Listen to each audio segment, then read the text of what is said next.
దేవస్థానములు హిందూ ధర్మ ప్రచార పరిషత్ వారి ఆధ్వర్యంలో తదుపరి కార్యక్రమం ఉపన్యాస కార్యక్రమం. చక్కటి ఉపన్యాసాన్ని మనకు అందించడానికి తిరుపతి వాస్తవ్యులు ఉప్పల దడియం భరత్ శర్మ గారు ఇచ్చేసి ఉన్నారు. వారికి సాధారణంగా వేదిక మీదకి స్వాగతం తెలియజేస్తున్నాను. వీరు చిన్న వయసులోనే అష్టావధానము శతావధానము రెండు చక్కగా నిర్వహించారు వాళ్ళు. అలాగే విద్యలోనూ సాక్షాస్త్రి సంస్కృతంలో ఈ మధ్య గోల్డ్ మెడలిస్ట్గా అవార్డు తీసుకున్నారు. మీ అందరి కరతాళ ధ్వనులతో సత్కరించవలసిందిగా కోరుతున్నాను. అలాగే వారికి రాయలసీమ రంగస్థల చైర్మన్ గారు ఉండాల గోపీనాథ్ సార్ గారు చిరు సత్కారం దృశ్యాల వద్ద సత్కరిస్తున్నారు. వారు వారి బృందం వారిని వేదిక మీదకి స్వాగతం తెలియజేస్తున్నాం.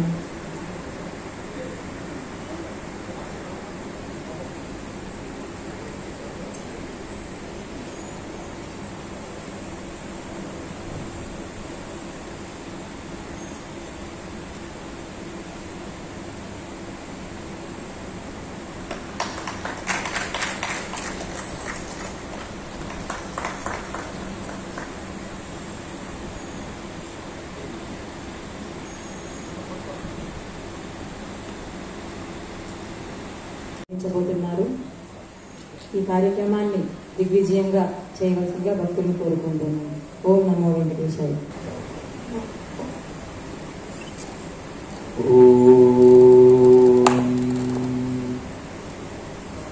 శ్రీ మహాగణాధిపతయే నమః. ఆది దంపతులతో ఆనందమొప్పార ఆది దంపతులతో ఆనందమొప్పార నర్తించునే వేల్పు అనారతమ్ము.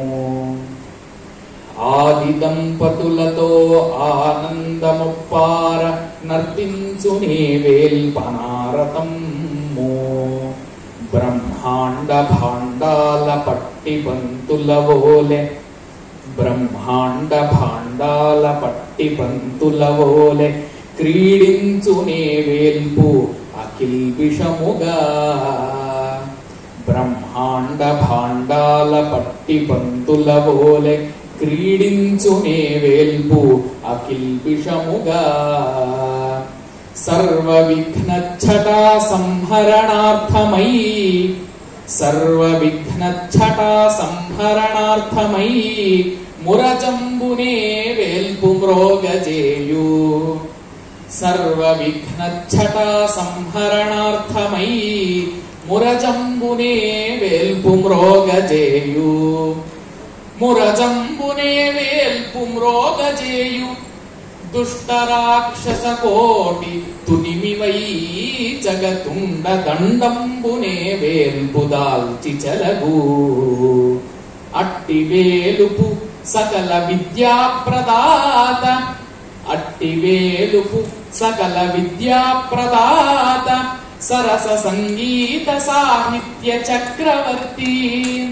విఘ్ననాయకుండా వేల్పు వృజిన హరుడు చాలా శుభములనొసగుట జనులకెల్లా.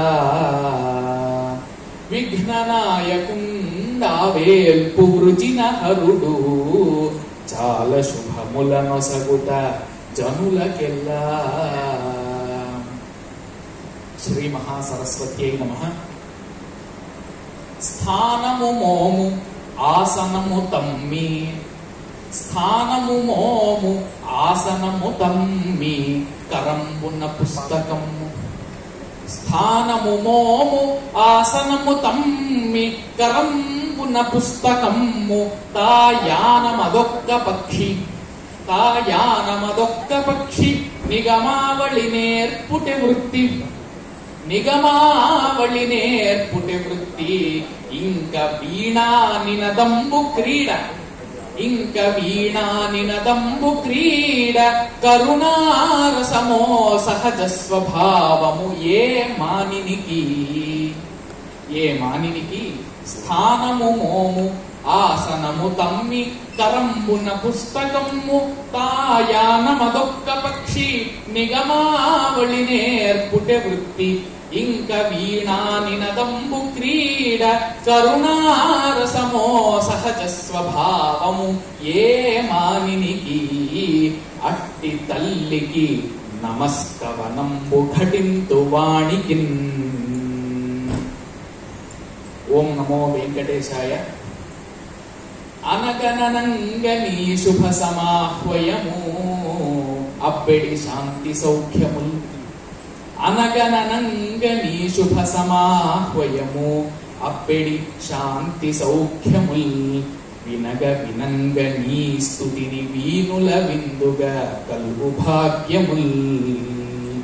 వినగ వినంగ నీ స్తుతిని వీనుల విందుగా కల్గు భాగ్యముల్. కనక కనంగ నీ ప్రతిమ కనక కనంగ నీ ప్రతిమ కామితముల్ నెరవేరు గ్రక్కునన్. కనక కనంగ నీ ప్రతిమ కామితముల్ నెరవేరు గ్రక్కునన్. ఘన ఘన నీల దేహ ఘన ఘన నీల దేహ అఘఘ స్మర శ్రీధర వెంకటేశ్వర. అఘఘ స్మర శ్రీధర వెంకటేశ్వర. మాతృదేవోభవ, పితృదేవోభవ, ఆచార్య దేవోభవ. గురువులతో పెలవంశుల గురు పద్మాకర మహాత్ముకొలిచెద భక్తిన్. మరి తల్లిదండ్రుల మృక్యద వరలెడి భక్తాగ్రణులకు వందన శతముల్.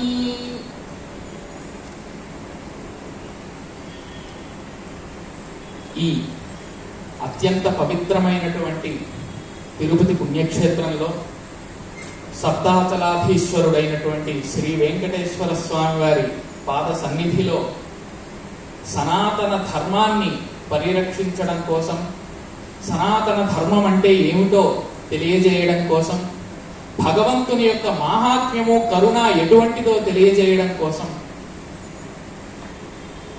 ప్రత్యక్ష స్వరూపంగా ఆ భగవంతుడే ఇక్కడ నడయాడేటటువంటి స్థలం మన తిరుపతి పుణ్యక్షేత్రం.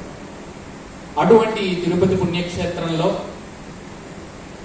ఎంతో మంది భక్తులు ఆ స్వామిని ప్రసన్నం చేసుకుని వారి యొక్క జీవితానికి ఒక క్లేశరహితమైనటువంటి స్థానాన్ని పొంది నిరంతరమైనటువంటి కైవల్యాన్ని సొంతం చేసుకున్నటువంటి భక్తాగ్రణులు ఎందరో మనకు ప్రత్యక్షంగా కనిపిస్తూ ఉంటారు.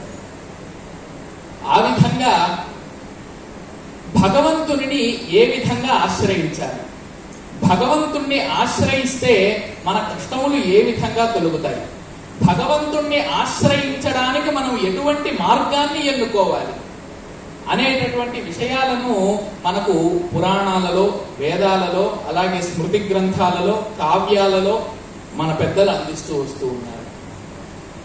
అటువంటి 18 మహాపురాణాలలో అత్యుత్తమమైనటువంటి మహాపురాణం విష్ణు మహాపురాణం. అంటే పేరు విష్ణు మహాపురాణమే అయినా విష్ణువుకు శివునికి ఎటువంటి భేదము లేదు అని చెప్పేటటువంటి ఒక గొప్ప మహాపురాణం విష్ణు మహాపురాణం. ఈ విష్ణు మహాపురాణము సాక్షాత్తు భగవంతుని స్వరూపం, ఆ అవ్యయాకారుని యొక్క స్వరూపమే ఈ విష్ణు మహాపురాణం. ఇందులో ఆ భగవంతుని యొక్క మాహాత్మ్యం ఎటువంటిది, ఆ భగవంతుని కీర్తిస్తేనే కాదు, ఆ భగవంతుణ్ణి కీర్తించినటువంటి భక్తుల్ని కీర్తిస్తే ఎటువంటి ఫలితం వస్తుంది అనే విషయాన్ని కూడా ఇందులో విశదంగా చెప్పి ఉన్నారు. అటువంటి విష్ణు మహాపురాణంలో ఈ ప్రస్తుతం నడుస్తున్నటువంటి కలియుగంలో అలసులు, మందబుద్ధియుతులు, అల్పతరాయువులు, ఉగ్రరోగ సంకలితులు, మందభాగ్యులు సుకర్మములు ఎవ్వియు చేయజాలరి కలియుగమందు అని భాగవతంలో చెప్పినట్లుగా ఈ కలియుగంలో మనుషులందరూ కూడా అలసటతో కూడుకున్నటువంటి వ్యక్తులు, మందబుద్ధియుతులు అన్నారు. కాబట్టి ఏదైనా గొప్ప కార్యం చేద్దాము లేదా ఏదైనా వేదాలను అధ్యయనం చేద్దామంటే సహజ స్వభావంగానే మందబుద్ధి కలిగినటువంటి వాళ్ళుగా ఈ కలియుగంలో ఉంటారు. అల్పతరాయువులు, పోనీ అంత వేదరాశిని, ఎంతో బృహత్ వేదరాశిని అధ్యయనం చేయాలంటే ఎంతో సమయం పడుతుంది, ఎంతో కాలం పడుతుంది, ఎన్నో ఏళ్లు పడుతుంది. కాబట్టి అంతకు తగినటువంటి ఆయుష్ ఉన్నదా అంటే అల్పతరాయువులు అన్నారు. చాలా తక్కువ ఆయుష్ కలిగినటువంటి వారు అని అన్నారు కలియుగంలో అని చెప్పి ఉన్నారు. కాబట్టి సుకర్మములు ఎవ్వియు చేయజాలరి కలియుగమందు. ఒక మంచి పని చేద్దాము అని అంటే పూనుకునేటటువంటి వాళ్ళు చాలా తక్కువగా ఉంటారు, అటువంటి వాళ్లే ధర్మాత్ములు అని ఈ కలియుగం యొక్క లక్షణాలను చెబుతూ మనకు పురాణం ఈ విధంగా వ్యాఖ్యానిస్తోంది. మరి ఇంతటి సౌకర్యం లేకపోయినా మరి భగవంతుణ్ణి ఎలా చేరుకోవాలి? ఇటువంటి కష్టాలన్నింటినీ కూడా కలియుగంలో అధిగమించి ఏ విధంగా శాశ్వతమైనటువంటి మోక్షాన్ని పొందాలి, శాశ్వతమైనటువంటి మోక్షాన్ని పొందడానికి ఏది అనువైనటువంటి మార్గం అనంటే కేవలం భగవంతుని యొక్క నామ సంకీర్తనం అని అన్నారు. సాక్షాత్తు భగవంతుడే నారదుడికి చెబుతూ, నారదా, నేను వైకుంఠంలోనో లేదా కైలాసంలోనో లేదా ఎక్కడెక్కడో మిగిలిన చోట్ల ఉండనయ్యా, ఎక్కడైతే నా భక్తులు నన్ను గురించి పాడుతారో, ఎక్కడైతే నా నామాన్ని సంకీర్తనం చేస్తారో అటువంటి స్థలంలోనే నేను తిష్ట వేసుకుని కూర్చుంటాను అని సాక్షాత్తు శ్రీ మహావిష్ణువు నారదుడికి చెప్పాడు. కాబట్టి ఆ నారదుడికి చెప్పినట్లుగానే ఆ భగవంతుని యొక్క నామాన్ని మనం ఎప్పుడైతే కీర్తిస్తామో, ఆ భగవంతుని నామాన్ని ఎప్పుడైతే మనస్ఫూర్తిగా మనం అర్చిస్తామో, ఆ భగవంతునికి సేవ చేస్తామో, అప్పుడు మన ఇంట్లోనే మన హృదయంలోనే ఆ భగవంతుడు నిత్యము కూడా కొలువై ఉంటాడు. అందుకని ఈ భగవంతుణ్ణి ఎలాగ కీర్తించాలి, భగవంతుణ్ణి ఏ విధంగా అర్చించాలి అని తెలియజేస్తూ మన పూర్వులైనటువంటి భక్తులందరూ కూడా ఎంతో మంది గొప్ప భక్తులు భక్తాగ్రేసరులుగా ఆ భగవంతుణ్ణి అర్చించి భగవంతుని అర్చన విధానాన్ని మనకు తెలియజేశారు. అటువంటి భక్తులలో ఒక భక్తాగ్రేసరుడే ధ్రువుడు. ఆ ధ్రువుడు అనేటటువంటి భక్తుడు ఏదో బాగా తల పండిపోయినటువంటి వ్యక్తి కాదు, ఎన్నో వేల సంవత్సరాలు ఒంటికాలి మీద తపస్సు చేసిన వ్యక్తి కాదు. 4 ఏళ్ల బాలుడు. 4 ఏళ్ల బాలుడిగా ఆ ధ్రువుడు, ధ్రువ మహాభక్తుడు ఆ మహావిష్ణువుని ప్రసన్నం చేసుకుని శాశ్వతంగా అన్నిటికంటే ఉన్నతమైనటువంటి లోకాన్ని పొందాడు. అంటే ఒక 4 ఏళ్ల బాలుడే అంతటి అకుంఠిత దీక్షతో శ్రీ మహావిష్ణువును ప్రసన్నం చేసుకోగలిగాడంటే ఇక మనందరము ఎంత కృషి చేయాలో ఆలోచించాలి. ఒక 4 ఏళ్ల బాలుడికి ధ్రువుడికి ఉండేటటువంటి భక్తిలో మనకు ఇసుమంతైనా గనక ఉంటే మనం తక్షణం ఆ భగవంతుడిని ప్రసన్నం చేసుకోవచ్చు. అంతటి గొప్ప భక్తి ధ్రువుడికి. అందులోనూ ఆ ధ్రువుడు అన్న శబ్దంలోనే ధ్రువం అనేటటువంటి పదం కూడా ఉంది. ధ్రువం అంటే ఖచ్చితంగా నిక్కమైనటువంటి సత్యమైనటువంటిది, ఎటువంటి మార్పు చెందనిది. అటువంటి ధ్రువమైనటువంటి స్థానాన్ని ఆయన పొందాడు. మరి ఆయన ఏ విధంగా పొందాడు అని మనం చూసినట్లయితే స్వయంభువ మన్వంతరంలో మనకు మనువులు 14 మందిని చెప్పారు. అందులో ఇప్పుడు ప్రస్తుతం 7వ మన్వంతరం నడుస్తూ ఉన్నది. అంటే వైవస్వత మనువు పాలించేటటువంటి మన్వంతరం కాబట్టి వైవస్వత మన్వంతరం అన్నారు. మనం ప్రస్తుతం ఆ మన్వంతరంలో ఉన్నాం. ఈ కథ జరిగినది, ఈ వృత్తాంతం జరిగినది స్వయంభువ మనువు కాలంలో, అంటే మొట్టమొదటి మనువు కాలంలో. ఆ స్వయంభువ మనువు కాలంలో స్వయంభువు అనేటటువంటి మనువు పరిపాలకుడు.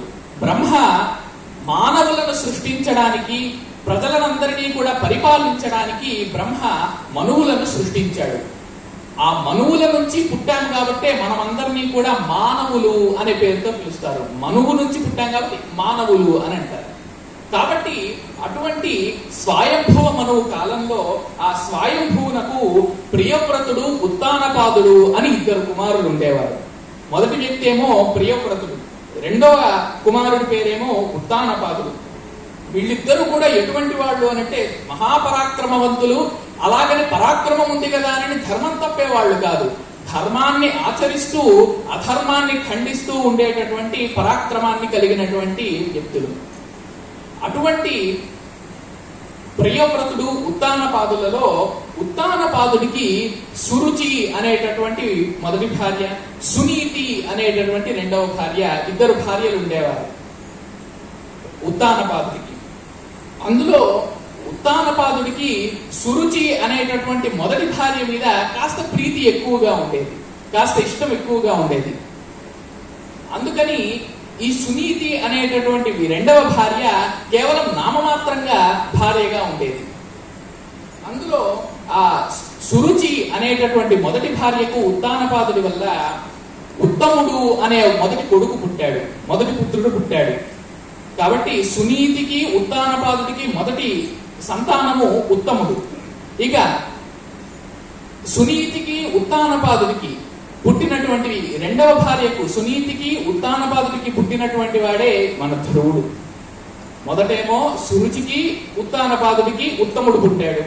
రెండవ వాడు ధ్రువుడు సునీతికి ఉత్తానపాదుడికి పుట్టాడు. ఇందులో సురుచి పట్ల రాజుగారికి ఎంతో ఇష్టం కదా మరి ఉత్తానపాదుడికి. కాబట్టి ఉత్తముడి పైననే, అంటే సురుచి యొక్క కుమారుడి పైననే కాస్త ఎక్కువ ఇష్టంగా ఉండేది. ఒకనాడు ఉత్తానపాదుడు సింహాసనాన్ని అధిష్ఠించి ఉన్నాడు. ఆ సమయంలో సురుచి కూడా పక్కనే ఉన్నది. అదే సమయంలోనే ఉత్తముడు అంటే సురుచికి అలాగే ఉత్తానపాదుడికి పుట్టినటువంటి కొడుకు, మొదటి కొడుకు ఉత్తముడు, ఆ ఉత్తానపాదుడి యొక్క తొడ మీద కూర్చొని ఉన్నాడు. అంటే నాన్నగారి తొడ మీద కూర్చొని ఉన్నాడు. మరి ఎవరికన్నా పిల్లలకు సహజమే కదండి, నాన్నగారి తొడ మీద కూర్చోవాలి. అందులో ఆయన రాజుగారు కదా, మరి ప్రపంచాన్నంతా కూడా శాసించేటటువంటి ఒక ఉత్తానపాదుడి వంటి సార్వభౌముని యొక్క అంకంలో కూర్చోవడం అంటే మాటల.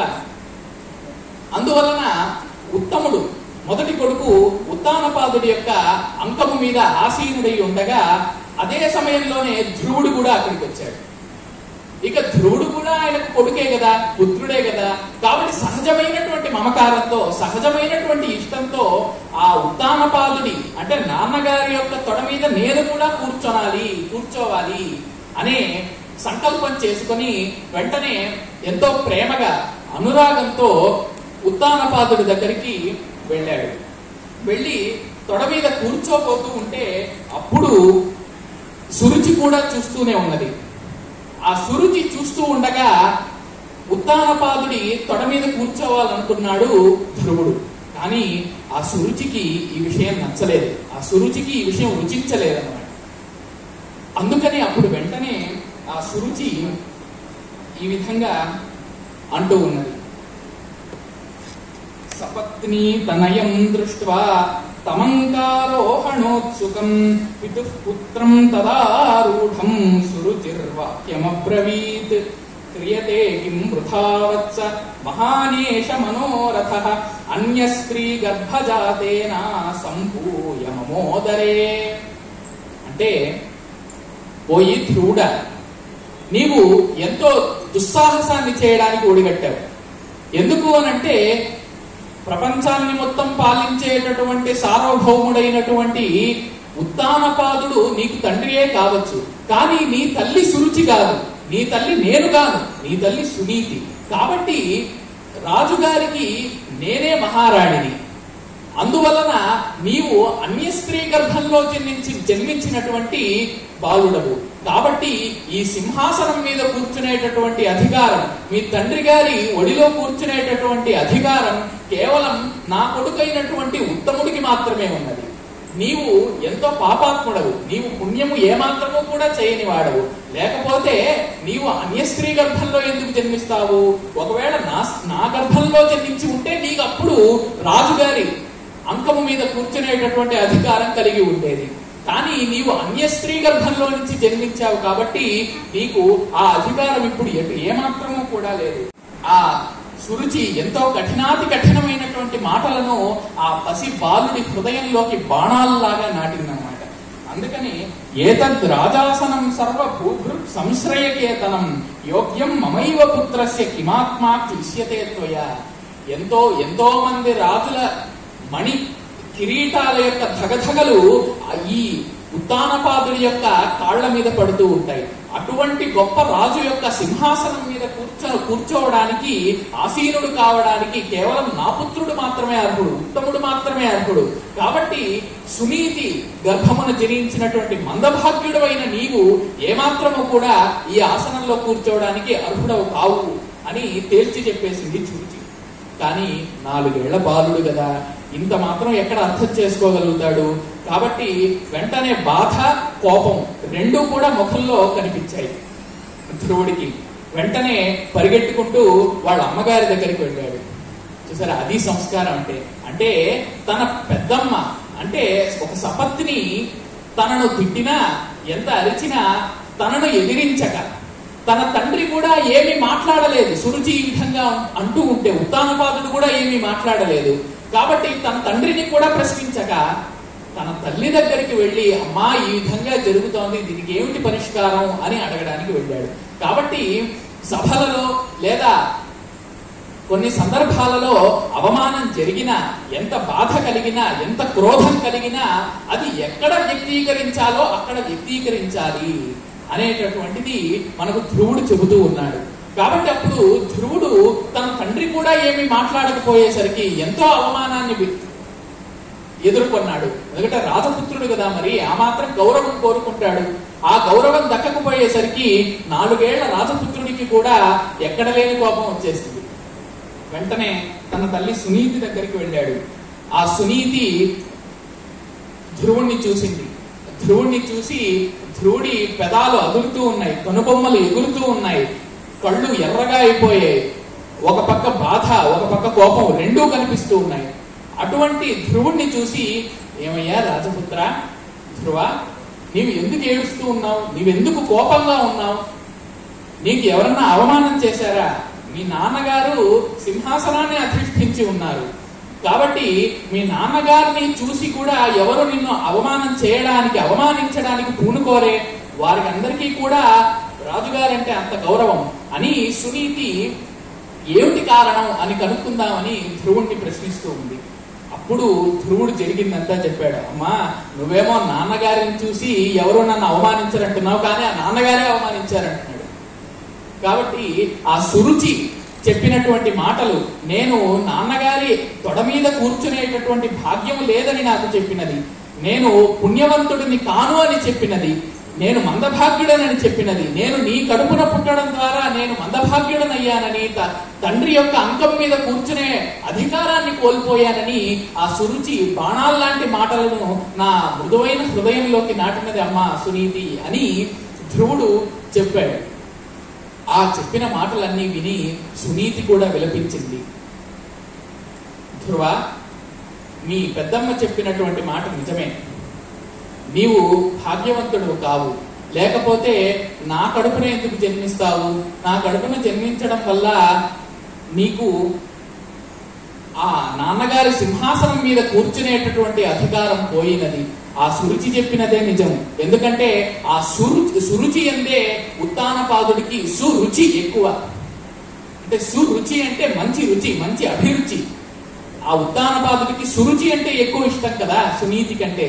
కాబట్టి రాజుగారికి సురుచియే నిజమైనటువంటి భార్య. ఆమెనే మహారాణిగా అందరూ పరిగణిస్తున్నారు. కానీ నేను కేవలం భార్య అనేటటువంటి పేరుతో మాత్రమే ఉన్నాను. ఆమెనే నిజమైనటువంటి పట్టమనిషిగా గౌరవిస్తారు. రాజుగారు కూడా ఆమెనే ఇష్టపడతారు. కాబట్టి ఈ జన్మలో నీకు ఆ భాగ్యం దక్కలేదు. కాబట్టి అన్య జన్మ కృతై పుణ్యై సురుచ్యాం సురుచిర్నృపః భార్యేతి ప్రోచ్యతే చాన్యా మద్విధా భాగ్యవర్జిత. పూర్వజన్మలో చేసుకున్నటువంటి పుణ్యం వల్ల సురుచి అందే ఆ నృపతి అంటే ఉత్తానపాదుడు ఎంతో ఇష్టాన్ని చూపిస్తూ ఉన్నాడు. కానీ నీవు మందభాగ్యుడివి కావడం వల్ల నా కడుపున జన్మించావయ్యా ధ్రువ అని చెబుతూ ఉన్నది. పుణ్య సంచయం బాగా చేసుకున్నాడు ఉత్తముడు, అలా ఆమె కొడుకు అయ్యాడు. కాబట్టి ఉత్తముడేమో బాగా పుణ్యం చేసుకున్నాడు, కాబట్టి సురుచి యొక్క గర్భంలో జన్మించాడు. కానీ నీవు పుణ్యం చేసుకోలేదో ఏమో, ముందు జన్మలో నా గర్భమును జన్మించావు. కాబట్టి ఈ జన్మకు నీకు ఆ నాన్నగారి సింహాసనాన్ని అధిష్ఠించే అవకాశం లేదేమో అని సునీతి కూడా ఈ విధంగా ఓదారుస్తూ, కాబట్టి బుద్ధిమంతులు వాళ్లకు ఏది ఉంటే దానితోనే సంతృప్తి పడతారు.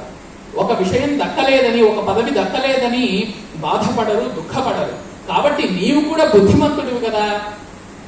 అందుకని బుద్ధిమంతులు దేనితో ఏది లభిస్తే దానితోనే తృప్తి పడతారు. కాబట్టి నీవు దీనితో మాత్రమే సరిపెట్టుకో నాయన అంటూ ధ్రువుణ్ణి ఓదార్చింది సునీతి.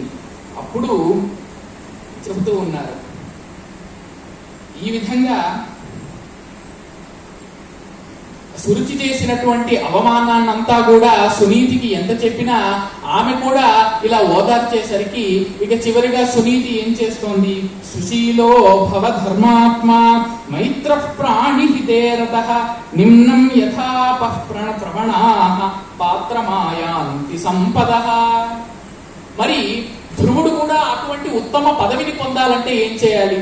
నాన్నగారి పదవిని, రాజ పదవిని పొందాలంటే ఏం చేయాలి అని సునీతి ఒక చిన్న ఓదార్పు మాటగా చెబుతోంది.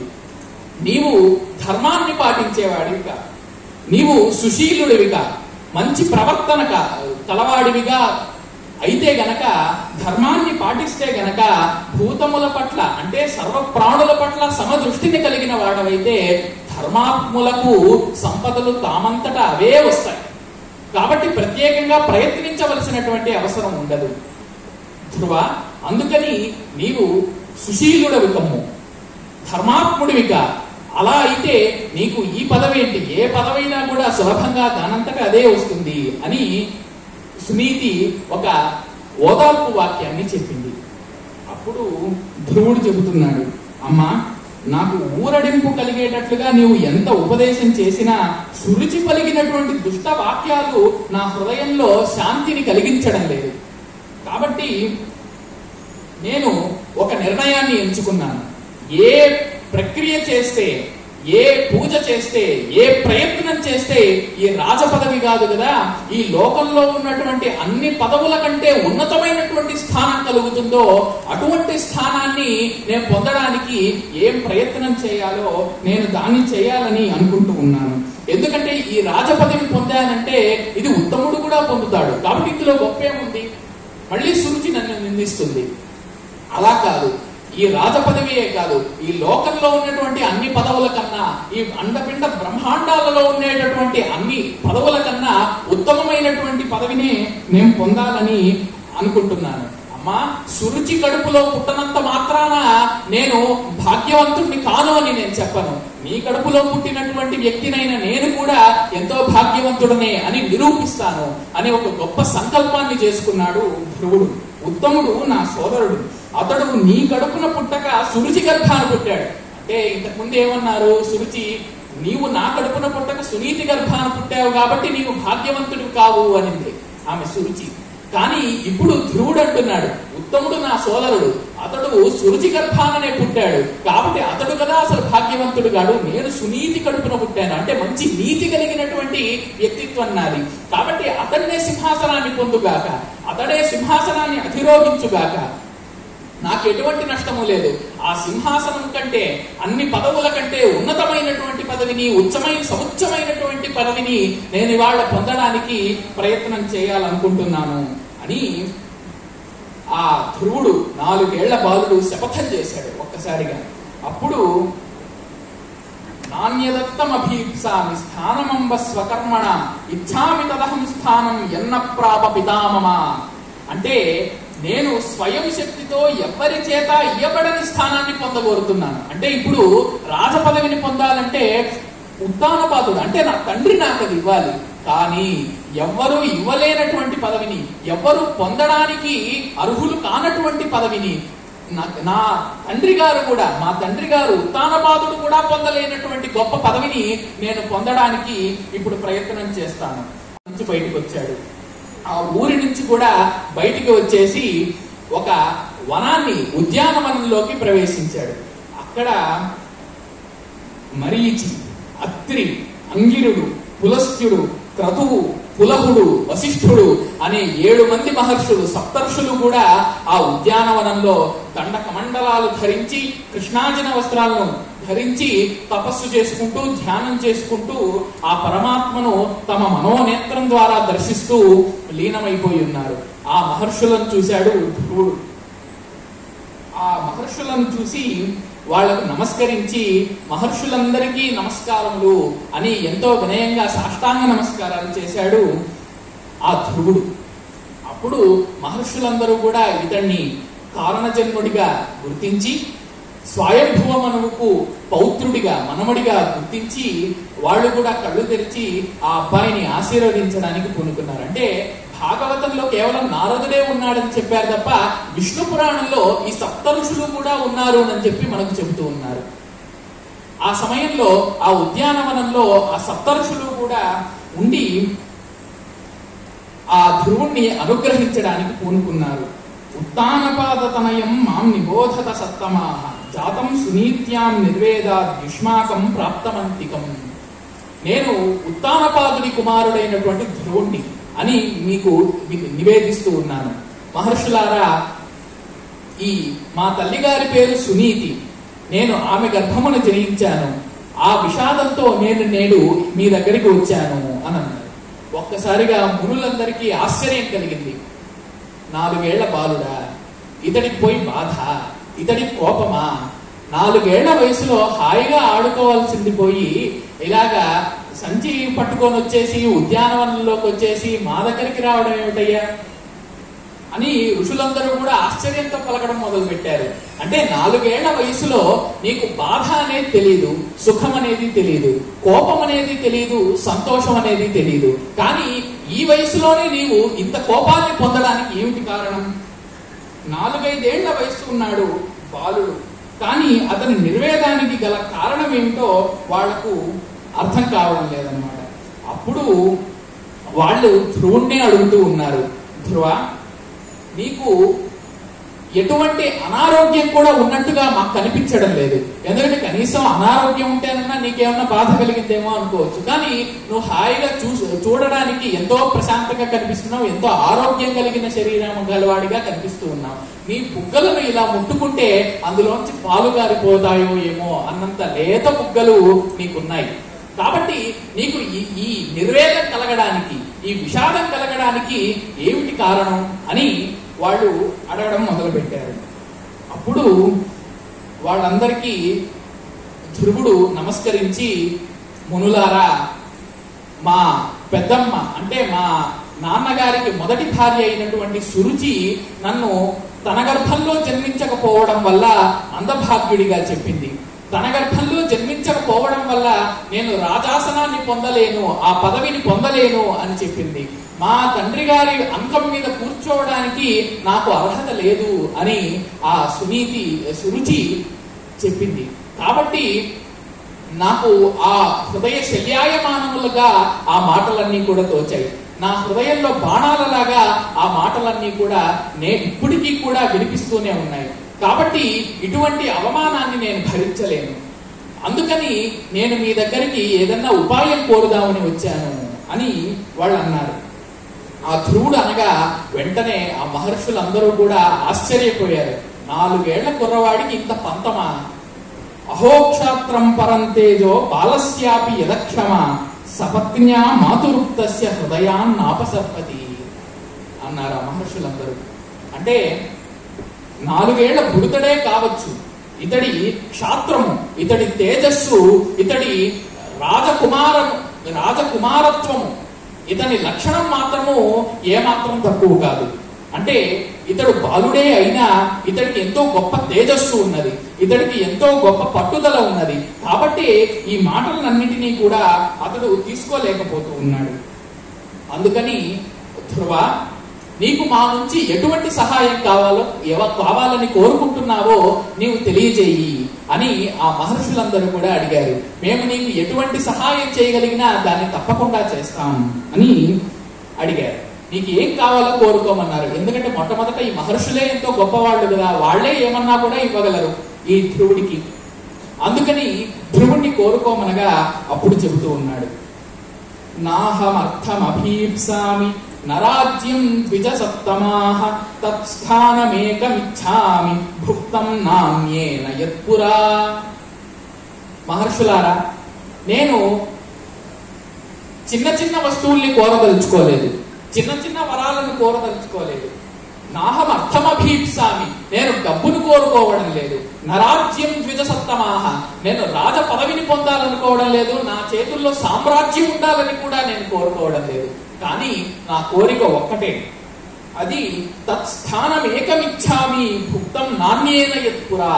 అంటే ఏదైతే గొప్ప స్థానం ఉందో, ఏదైతే ఏ స్థానాన్నైతే ఇది వరకు ఎవరు కూడా అనుభవించలేదో, ఏ స్థానాన్నైతే ఇంతవరకు ఎవరూ పొందలేదో అటువంటి ఉన్నతమైనటువంటి స్థానాన్ని, అటువంటి ఉత్తమమైనటువంటి స్థానాన్ని నేను పొందాలని కోరుకుంటున్నాను. కాబట్టి అటువంటి ఉత్తమ స్థానాన్ని పొందడానికి నాకు ఏది మార్గం, అది నిర్దేశించండి అని అడిగితే అప్పుడు ఏతన్మే క్రియతాం సమ్యక్ తథ్యతాం ప్రాప్యతే యథా స్థానమగ్ర్యం సమస్తేభ్యః స్థానేభ్యో మునిసత్తమాః.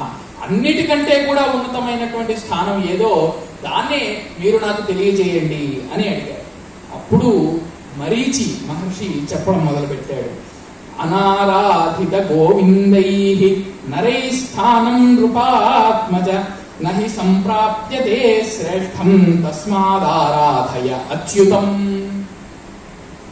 ధ్రువ, ఎవరైతే గోవిందుడిని ఆరాధించరో, ఎవరైతే శ్రీ మహావిష్ణు చరణ కమలాలను స్మరించరో వాళ్ళు ఈ లోకంలో దేన్ని కూడా పొందలేరు. కాబట్టి అన్నింటినీ సిద్ధింపజేసేటటువంటి విష్ణువు యొక్క ఆరాధననే నీవు చేయాలి అని మరీచి చెప్పాడు. అంటే ఇక్కడ మనం ఒక లౌకికమైనటువంటి విషయాన్ని కూడా గమనించవచ్చు. ఏది కోరుకొనదగినది? దేవుడు ప్రత్యక్షమయ్యి మనకు ఫలానా వరం కావాలి అని అంటే ఏం వరం కోరుకోవాలి? అసలు మనకు దేని మీద కామం ఉండాలి, దేని మీద కోరిక ఉండాలి అనంటే ఇదే విషయాన్ని తెలియజేస్తూ, అంటే ధ్రువుడు చెప్పాడు కదా, మరి నాహమర్థం అభీప్సామి అంటే నేను డబ్బును కోరుకోను, డబ్బు ఎవరికన్నా వస్తుంది. నా రాజ్యం ఇచ్చామి అంటే రాజ్యాన్ని కూడా నేను కోరుకోను, రాజ్యం కూడా ప్రతి రాజుకు లభిస్తూనే ఉంటుంది. కానీ ఏం కోరుకోవాలనుకుంటున్నాడు? ఎవ్వరికీ లభించినటువంటి స్థానం, శాశ్వతమైనటువంటి విష్ణు పద సాన్నిధ్యం, అటువంటి స్థానాన్ని కోరుకుంటున్నాను అని ఆయన చెప్పకనే చెబుతున్నాడు. అంటే కవిచెరుకూరి జయచంద్ర శాస్త్రి గారిని గొప్ప కవి ఉండేవారు, కార్వేటి నగర వాస్తవ్యులు. వారి వెంకటేశ్వరుని స్థుతిలో కూడా, వెంకటేశ్వర స్వామి స్థుతి రత్నమాల అనే గ్రంథంలో ఈ విధంగా అంటున్నారు. నాహం యాచే బహువిధ ధనం, నాహం యాచే బహువిధ ధనం నైవ హర్మ్యాన్ మనోజ్ఞాన్ శశ్వత్ కీర్తిం సుజన కవిభిస్తూయమానాం న యాచే సర్వోత్కృష్టాం అతుల పదవీం నైవ యాచే కదాచిత్ యాచేహం తే చరణ భజనం, యాచేహం తే చరణ భజనం కేవలం ముక్తికామః అని అంటూ ఉన్నారు జయచంద్ర శాస్త్రి గారు.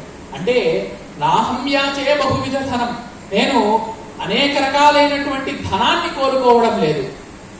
నైవ హర్మ్యాన్ అశేషాం, ఎన్నో రకాలైనటువంటి భవంతులను, మేడలను, బిల్డింగులను, అపార్ట్మెంట్లను కోరుకోవడం లేదు. శశ్వత్ కీర్తిం సుజనక విభిస్తూయమానాం నయాచే, పోనీ కీర్తి కోరుకుంటున్నానా అంటే అది కూడా కోరుకోవడం లేదు. ఎందరో కవులు నన్ను పొగడాలని, నా పాండిత్యాన్ని గురించి తెలుసుకోవాలని కూడా నేను అనుకోవడం లేదు. సర్వోత్కృష్టాం అతుల పదవీం నైవ యాచే కదాచిత్, నేను అన్నిటికంటే ఉత్తమమైనటువంటి పదవిని కూడా కోరుకోవడం లేదు. మరి ఏం కోరుకుంటున్నానయ్యా నేను అనంటే యాచేహం తే చరణ భజనం, నేను నిరంతరము కూడా నీ చరణ భజనం చేయాలి అనేటటువంటి వరాన్ని మాత్రమే కోరుకుంటున్నాను.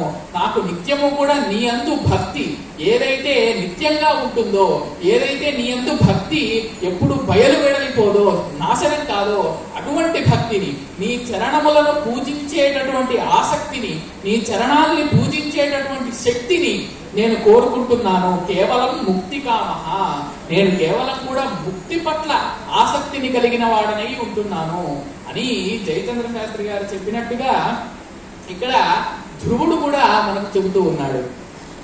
ధ్రువుడు ఈ లోకంలోనే ఉన్నటువంటి, లోకానికంటే అతీతమైనటువంటి ఒక గొప్ప స్థానాన్ని పొందడానికి ఏం చేయాలి అని మరీచి మహర్షిని అడగగా, నహి సంప్రాప్యతే శ్రేష్టం తస్మాదారాధయాచ్యుతం, కాబట్టి గోవిందుణ్ణి సేవించని వాళ్లకు ఈ లోకంలో స్థానమే లేదు, కాబట్టి గోవిందుణ్ణి సేవించాలి అని అన్నాడు మరీచి మహర్షి. తర్వాత అత్రి మహర్షి చెబుతూ ఉన్నాడు, ఈ లోకంలో ఉండేటటువంటి అందరికంటే పురాతనమైనటువంటి పురాణమైనటువంటి దివ్యమంగళాకారుడు గోవిందుడు. అటువంటి గోవిందుడు ఎవరి పట్ల సంతుష్టుడవుతాడో, ఎవరి చేత సంతోషాన్ని పొందుతాడో అతడికి గోవిందుడు నిరంతరము కూడా సకల భాగ్యాలను ప్రసాదిస్తాడు. కాబట్టి నీవు గోవిందుణ్ణే ఆరాధించు, ఆ జనార్దనుణ్ణే ఆరాధించు, దివ్య మంగళాకారుణ్ణే ఆరాధించు ధ్రువ అంటూ అత్రి మహర్షి చెప్పాడు. ఇక అంగిరుడు చెబుతూ ఉన్నాడు. అంగిరసుడు ఏం చెబుతున్నాడట? ఏ మహాత్ముడైన అవ్యయుడైన అచ్యుతునిలో ఈ కనిపించే జగత్తు కూడా ఉన్నదో అటువంటి వాసుదేవుణ్ణే నువ్వు ఆరాధించాలి అని అంగిరస మహర్షి చెబుతూ ఉన్నాడు. అందుకనే వాసుదేవుణ్ణి ఈ విధంగా చెప్తారు. సర్వత్రాసౌ సమస్తం చ వసత్యత్రేతి వయ్యతః తతస్స వాసుదేవేతి విద్వద్భిః పరిపఠ్యతే అన్నారు. అంటే అన్నిటిలోనూ ఈయన ఉంటాడు, అన్నీ కూడా ఈయనలో ఉంటాయి. సర్వత్ర అసౌ సమస్తం చ వసత్యత్ర ఇది వయ్యతః అంటే అన్నీ కూడా ఇతనిలోనే ఉంటాయి, ఇతనే అన్నిటిలోనూ ఉంటాడు. కాబట్టి రెండు రకాలుగాను ఈ జగత్తులంతా కూడా వ్యాపించి ఉన్నటువంటి ఆ వాసుదేవుడినే నీవు శరణు పొందాలి అని అన్నాడు. తరువాత పులస్త్యుడు కూడా ఈ విధంగానే చెబుతున్నాడు. పరబ్రహ్మ పరంధాముడు పరమాత్మ ఎవరైతే ఆ శ్రీహరి ఉన్నాడో ఆ శ్రీహరి ఆరాధిస్తే ఎటువంటి పొందడానికి అశక్యమైనటువంటి పదార్థాలు ఏవి కూడా ఉండవు. కాబట్టి ఎటువంటి పదార్థాలనైనా కూడా మనం పొందడానికి సమర్థులమవుతాం. అందుకని శ్రీ మహావిష్ణువునే ఆరాధించాలి. ఇక క్రతువు ఈ విధంగానే చెప్పాడు. పులహుడు ఇదే చెబుతున్నాడు. పులహుడు ఏ విధంగా చెబుతున్నాడు? ఒక ఉదాహరణనిచ్చి చెబుతున్నాడు. మరి 4 ఏళ్ల బాలుడు కదా, విష్ణువుని ఆరాధించవయ్యా అంటే ఎలా ఆరాధిస్తాడు? ఏదన్నా ఉదాహరణ చెబితే అప్పుడు బాగా ఆరాధిస్తాడు. ఇంద్ర పరం స్థానం యం ఆరాధ్య జగత్పతిం ప్రాప యజ్ఞపతిం విష్ణుం తమారాధయ సువ్రత. ఓ మంచి దీక్ష కలిగినటువంటి ధ్రువుడా, ఇంద్రుడు కూడా పూర్వం విష్ణువునే ఆరాధించాడు. ఇంద్రుడు ఆ విధంగా విష్ణువుని ఆరాధించడం వల్ల నేడు ఈ దేవతలందరినీ అలాగే లోకాలన్నింటినీ కూడా పాలించేటటువంటి శక్తిని పొందాడు కదా. ఆ విధంగా ఇంద్రుడిలాగా నీవు కూడా ఆరాధించినట్లయితే ఈ లోకంలో అన్నిటికంటే కూడా ఉన్నతమైనటువంటి స్థానాన్ని నీవు పొందగలుగుతావు అని ఆ ధ్రువుడికి ఉపదేశం చేశారు ఈ సప్తర్షులందరూ కూడా. అందుకని ఈ విష్ణువును ఆరాధించాలి అని వెంటనే ధ్రువుడికి సంకల్పం కలిగినది. మరి విష్ణువును ఆరాధించాలి అని అంటే ఏ విధంగా ఆరాధించాలి? ఇతను 4 ఏళ్ల బాలుడు, ఇతనికి ఆరాధన పద్ధతులు తెలియవు, ఆరాధన ఎలా చేయాలో తెలియదు, పూజ చేయాలంటే ఏ మంత్రం చెప్పాలో తెలియదు. 4 ఏళ్ల వయసులో కనీసం మాటలు కూడా సరిగా రావు కదండి. అటువంటి వయసులో ఆయన ఏం ఆరాధిస్తాడు? అందుకని ఆ ఆరాధించేటటువంటి మార్గాన్ని కూడా వాళ్ళనే అడుగుతూ ఉన్నాడు ధ్రువుడు. అందుకని యథాచారాధనం తస్య మయా కార్యం మహాత్మనః ప్రసాద సుముఖాంస్తస్మి తన్మే కథయంతో మహర్షయః. మహర్షులారా, విష్ణువుని ఆరాధించాలి అన్నారు, తప్పకుండా అలాగే చేస్తాను. కానీ విష్ణువుని ఏ విధంగా ఆరాధించాలి, ఏ మంత్రంతో ఆరాధించాలి అది కూడా మీరే ఉపదేశించండి అని అమాయకంగా ధ్రువుడు అడుగుతూ ఉన్నాడు. అప్పుడు ఋషులు ఈ విధంగా చెబుతున్నారు. బాహ్యార్థానఖిలాం చిత్తం త్యాజయేత్ ప్రథమం నరః తస్మిన్నేవ జగద్ధామ్ని తతః కుర్వీత నిశ్చలం. విష్ణువు యొక్క ఆరాధనను చేయాలంటే మొట్టమొదటి మెట్టు ఏమిటి అని అంటే బాహ్యార్థాన్ అఖిలాన్ చిత్తం త్యాజయేత్ ప్రథమం నరః. మొట్టమొదట ఒక జీవుడు తనకు బాహ్యమైనటువంటి అంటే తనకు కనిపించేటటువంటి విషయాల మీద ఆసక్తిని వదిలేయాలి. బాహ్యార్థాన్ అఖిలాన్ కనిపించేటటువంటి విషయాల మీద అన్నిటి మీద మోహాన్ని వదిలేయాలి, అనురాగాన్ని వదిలేయాలి. అలాగే చిత్తం తనకు ఆ విషయం కావాలి అనేటటువంటి కోరికను వదిలేయాలి. తన మనస్సు చెప్పేటటువంటి మాట వినకూడదు. ఎందుకంటే మనస్సు ఎంతో చంచలమైనది. అది ఎప్పుడు ఏ విషయం పట్ల మనల్ని ప్రేరేపిస్తుందో మనకే అర్థం కాదు. కాబట్టి అంత చంచలమైనటువంటి మనస్సు యొక్క మాట మనం వినకూడదు. అందుకని ఒక సంకల్పాన్ని, ఒక దృఢమైనటువంటి భక్తి నిష్ఠ ఉన్నప్పుడే విష్ణువు యొక్క ఆరాధన చేయగలం. కాబట్టి విష్ణువు ఆరాధనలో మొట్టమొదటి మెట్టు బాహ్యార్థములను, మనకు కనిపించే విషయాలన్నిటి మీద అనురాగాన్ని వదలాలి. మరి దేని మీద అనురాగం ఉండాలి? తస్మిన్నేవ జగద్ధామ్ని తతః కుర్వీత నిశ్చలం.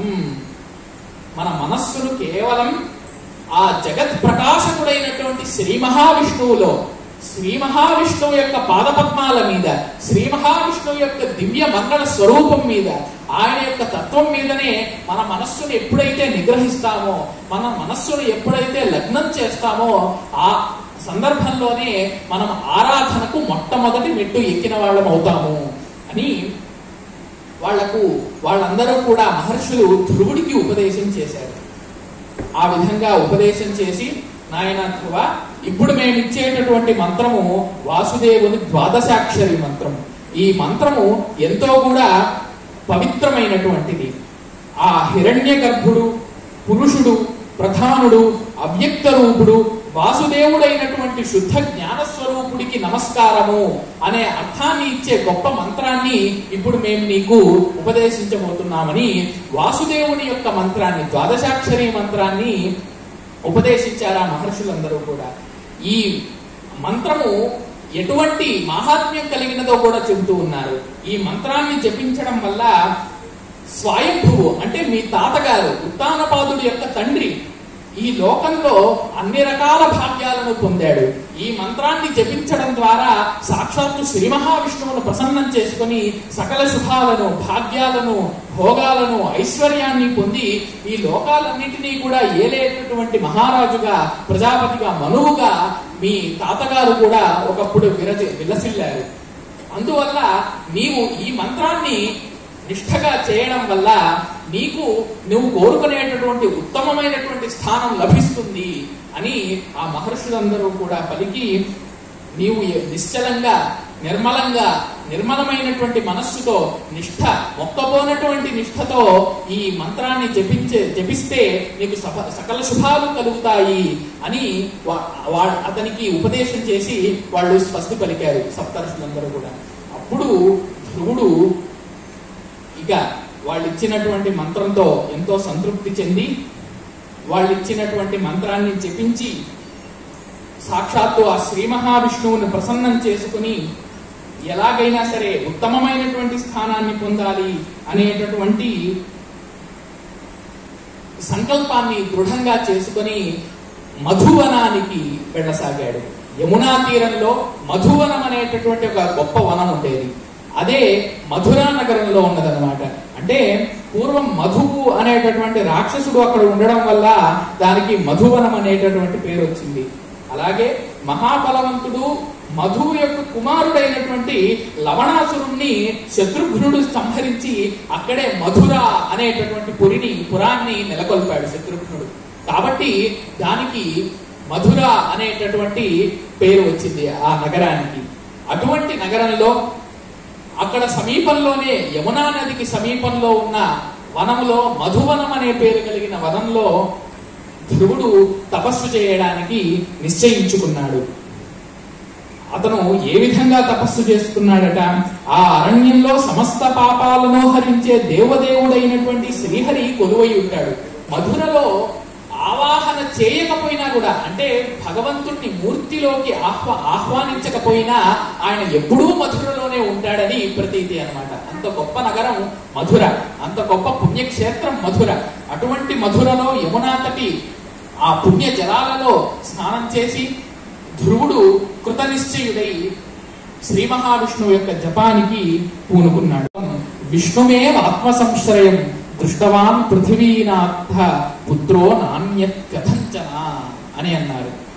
ఆ 4 ఏళ్లు కలిగినటువంటి బాలుడు కనీసము లోకం అంటే ఏమిటి, మంచి అంటే ఏమిటి, చెడంటే ఏమిటి కూడా తెలియనటువంటి బాల్యావస్థలో ఉన్నటువంటి ఆ బాలుడు కేవలం విష్ణువును మాత్రమే, విష్ణువు స్వరూపాన్ని మాత్రమే మనస్సులో పెట్టుకొని బాహ్యార్థాలు వేటి మీద కూడా ఆసక్తి చూపకుండా, వాటి మీద దృష్టిని మరల్చకుండా కేవలం విష్ణువును మాత్రమే తన మనస్సులో మనోనేత్రంతో చూస్తూ అనన్యమైనటువంటి భక్తితో, అప్రమేయమైనటువంటి నిష్ఠతో మహావిష్ణు మంత్రాన్ని ధ్యానం చేయడం మొదలుపెట్టాడు.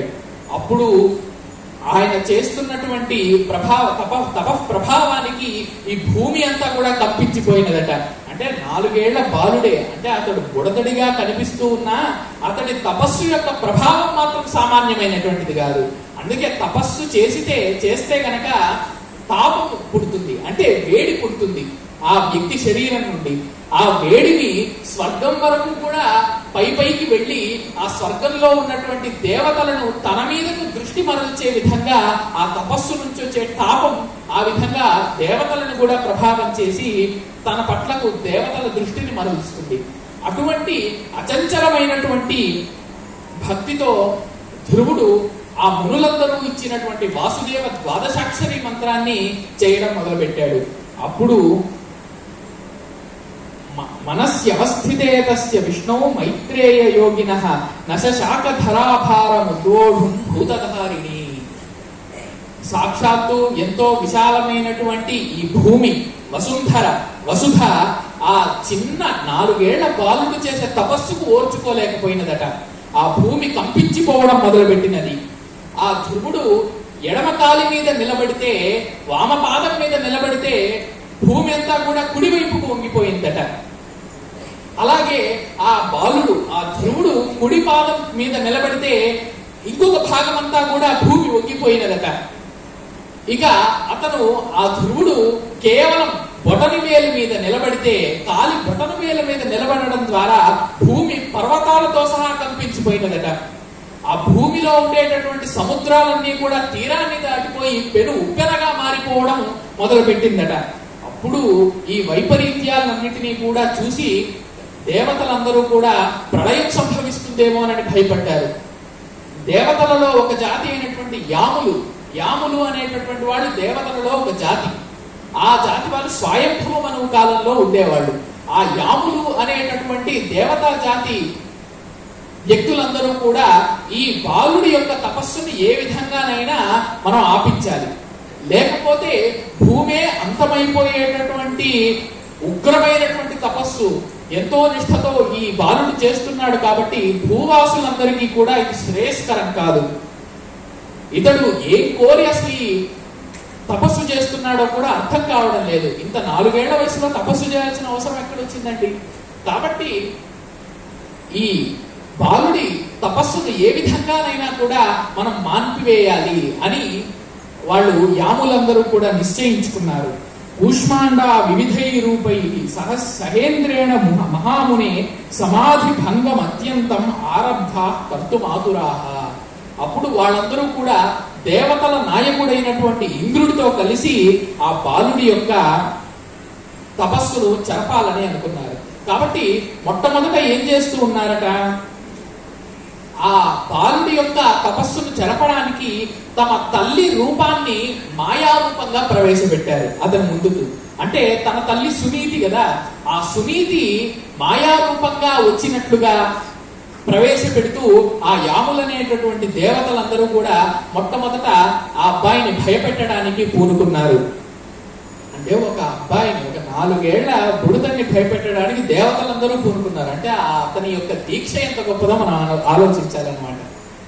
అప్పుడు ఆ సునీతి మాయా రూపంలో యాములే ఆ సునీతి రూపాన్ని ధరించి ఆ ధ్రువుడి ముందుకి వచ్చి ఈ విధంగా అంటున్నది, నాయన కుమార, ఈ తల్లి నిన్ను వదిలేసి ఎలా ఉండగలదనుకున్నావు?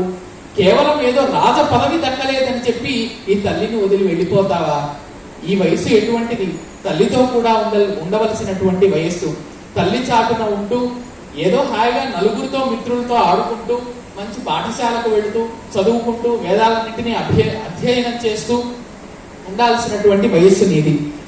ఇది తపస్సు మామూలైనటువంటిది కాదు, ఎంతో దారుణమైనటువంటిది, శరీరాన్ని కృషింపజేసేది. ఈ పట్టుదల విరమించు. ఎన్నో ఆశలు పెట్టుకోగా నీవు నాకు పుట్టావురా తండ్రి ధ్రువ అంటూ ఆ సునీతి కాస్త విలపించడం మొదలుపెట్టింది. తల్లి విలపిస్తే ఏ కొడుకైనా కరిగిపోతాడు కదండి, కానీ ధ్రువుడు మాత్రం ఏమాత్రం చెల్లించలేదట. అలాగే ఇంకా కూడా 5 ఏళ్ల బాలుడవైనటువంటివి నీవెక్కడా? క్వచత్వం పంచవర్షీయ క్వచైతద్దారుణం తపః నివర్త్యతాం మనః కష్టాత్ నిర్బంధాత్ ఫలవర్జితాత్.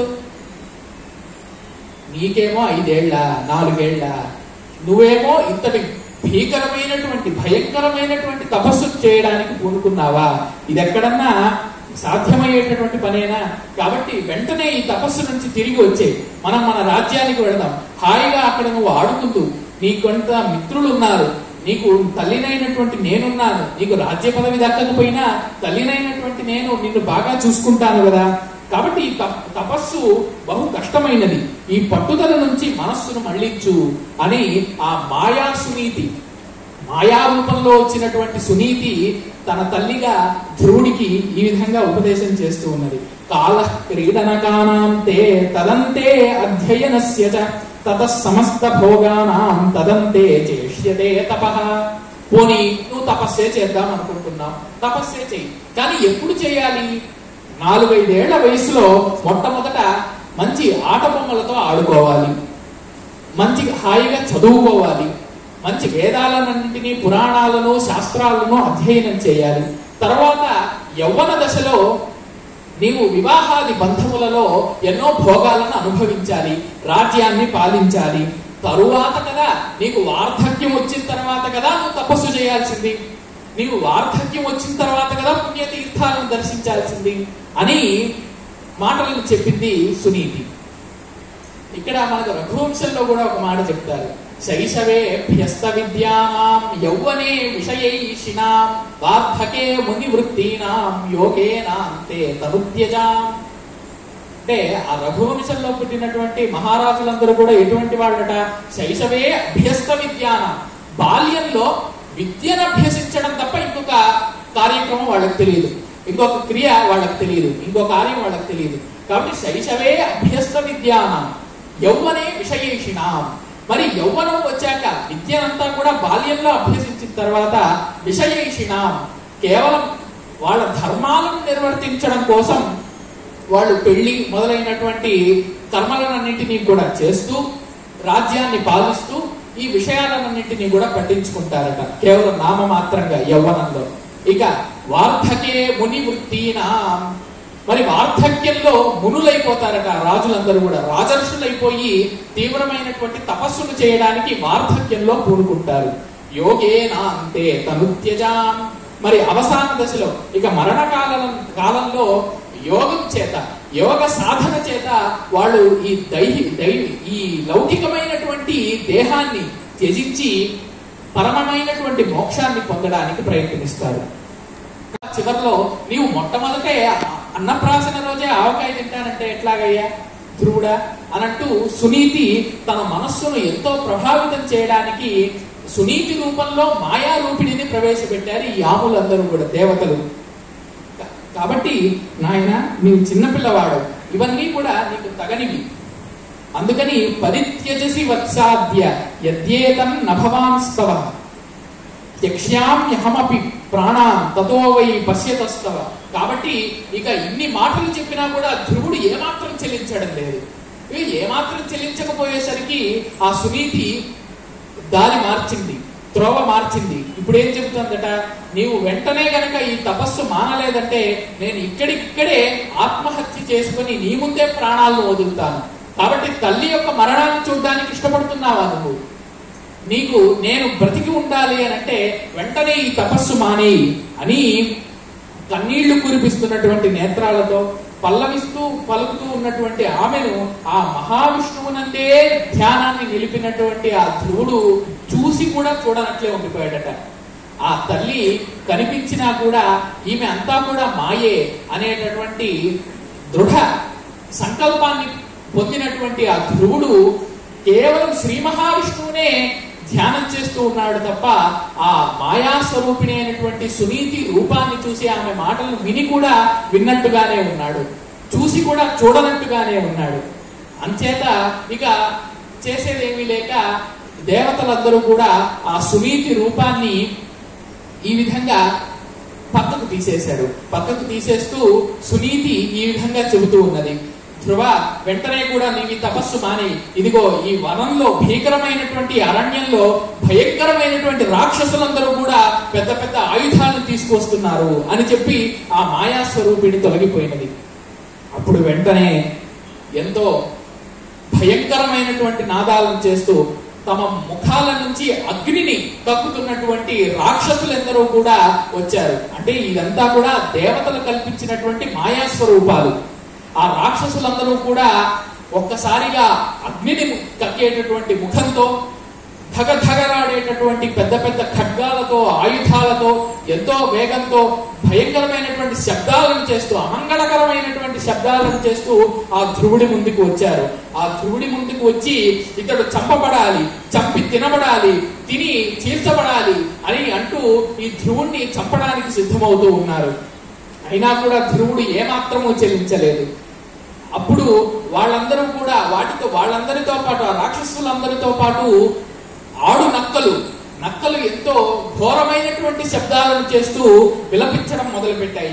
ఆ విధంగా అవన్నీ విలపిస్తూ ఉంటే ఈ రాక్షసులందరూ కూడా ఒక పక్క ధగధగ మెరిసేటటువంటి ఆయుధాలతో ఎంతో ఘోరమైనటువంటి శబ్దాలను చేస్తూ ఉన్నారు. ఈ విధంగా శబ్దాలన్నిటినీ చేస్తూ ఉన్నా కూడా రక్షాంసి తానితే నాదాహ శివాస్తాని ఆయుధాని చ గోవిందాసక్త చిత్తస్య యయుర్నేంద్రియ గోచరం. ఎన్నో రకాల శబ్దాలు చేస్తున్నటువంటి నక్కలైనా సరే, ఎంతో పదునైనటువంటి ఆయుధాలతో ఎంతో భయంకరమైనటువంటి శబ్దం చేస్తున్నటువంటి రాక్షసులైనా సరే, గోవిందుడి మీద ఆసక్తి కలిగిన చిత్తము కలవాడైన ధ్రువుడికి ఇవేవీ కూడా కనిపించలేదు.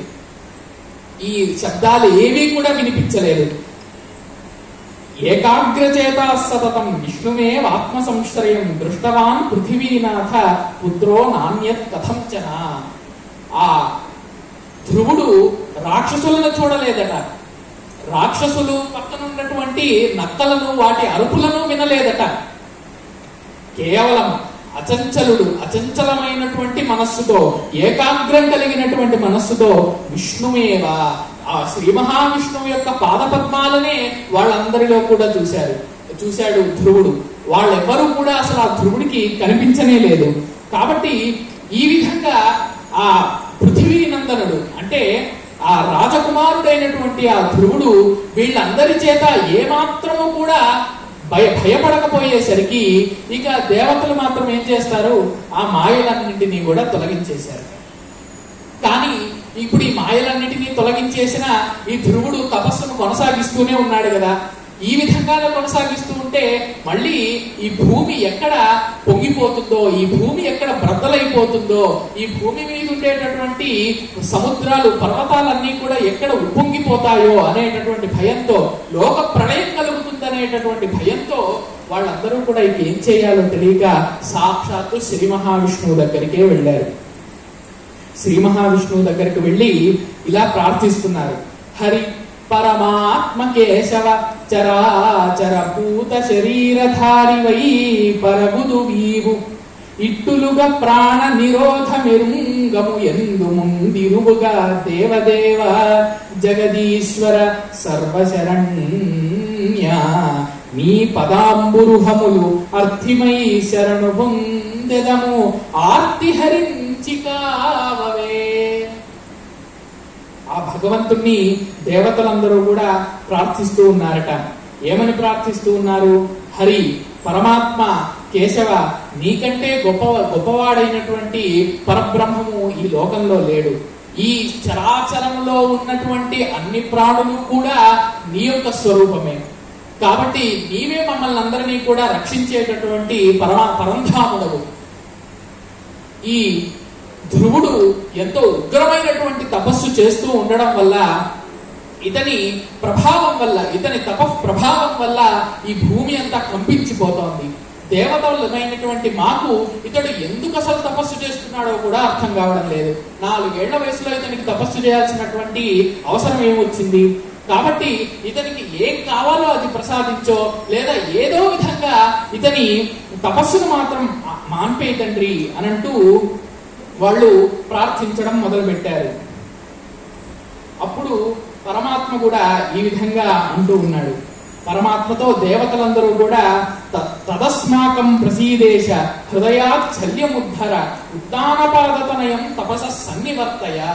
కాబట్టి ప్రసన్నుడవు కమ్ము శ్రీ మహావిష్ణుదేవ, ప్రసన్నుడవయ్యి ఈ మాకు ఎముకలాగా, హృదయంలో ఎముకలాగా ఉన్నటువంటి ఈ బాధనంతా కూడా తొలగించి వెంటనే ఈ బాలుడిని ఈ తపస్సు నుంచి మరలు చేయి, ఈ తపస్సు నుంచి ఈ బాలుడిని తప్పించు అని వాళ్ళందరూ కూడా మొరపెట్టుకున్నారు. ఇక శ్రీ మహావిష్ణువు దేవతలను కాపాడడమే ఆయన యొక్క లక్ష్యము. పరమ కారుణికోత్తముడు కదా శ్రీ మహావిష్ణువు. ఆ శ్రీ మహావిష్ణువు ఈ విధంగా చెప్పడం మొదలుపెట్టాడు. నేంద్రత్వం నచ సూర్యత్వం నైవాంబుపథనే శతాం ప్రార్థయత్యేషయం కామం తం కరోమి అఖిలం సురాః.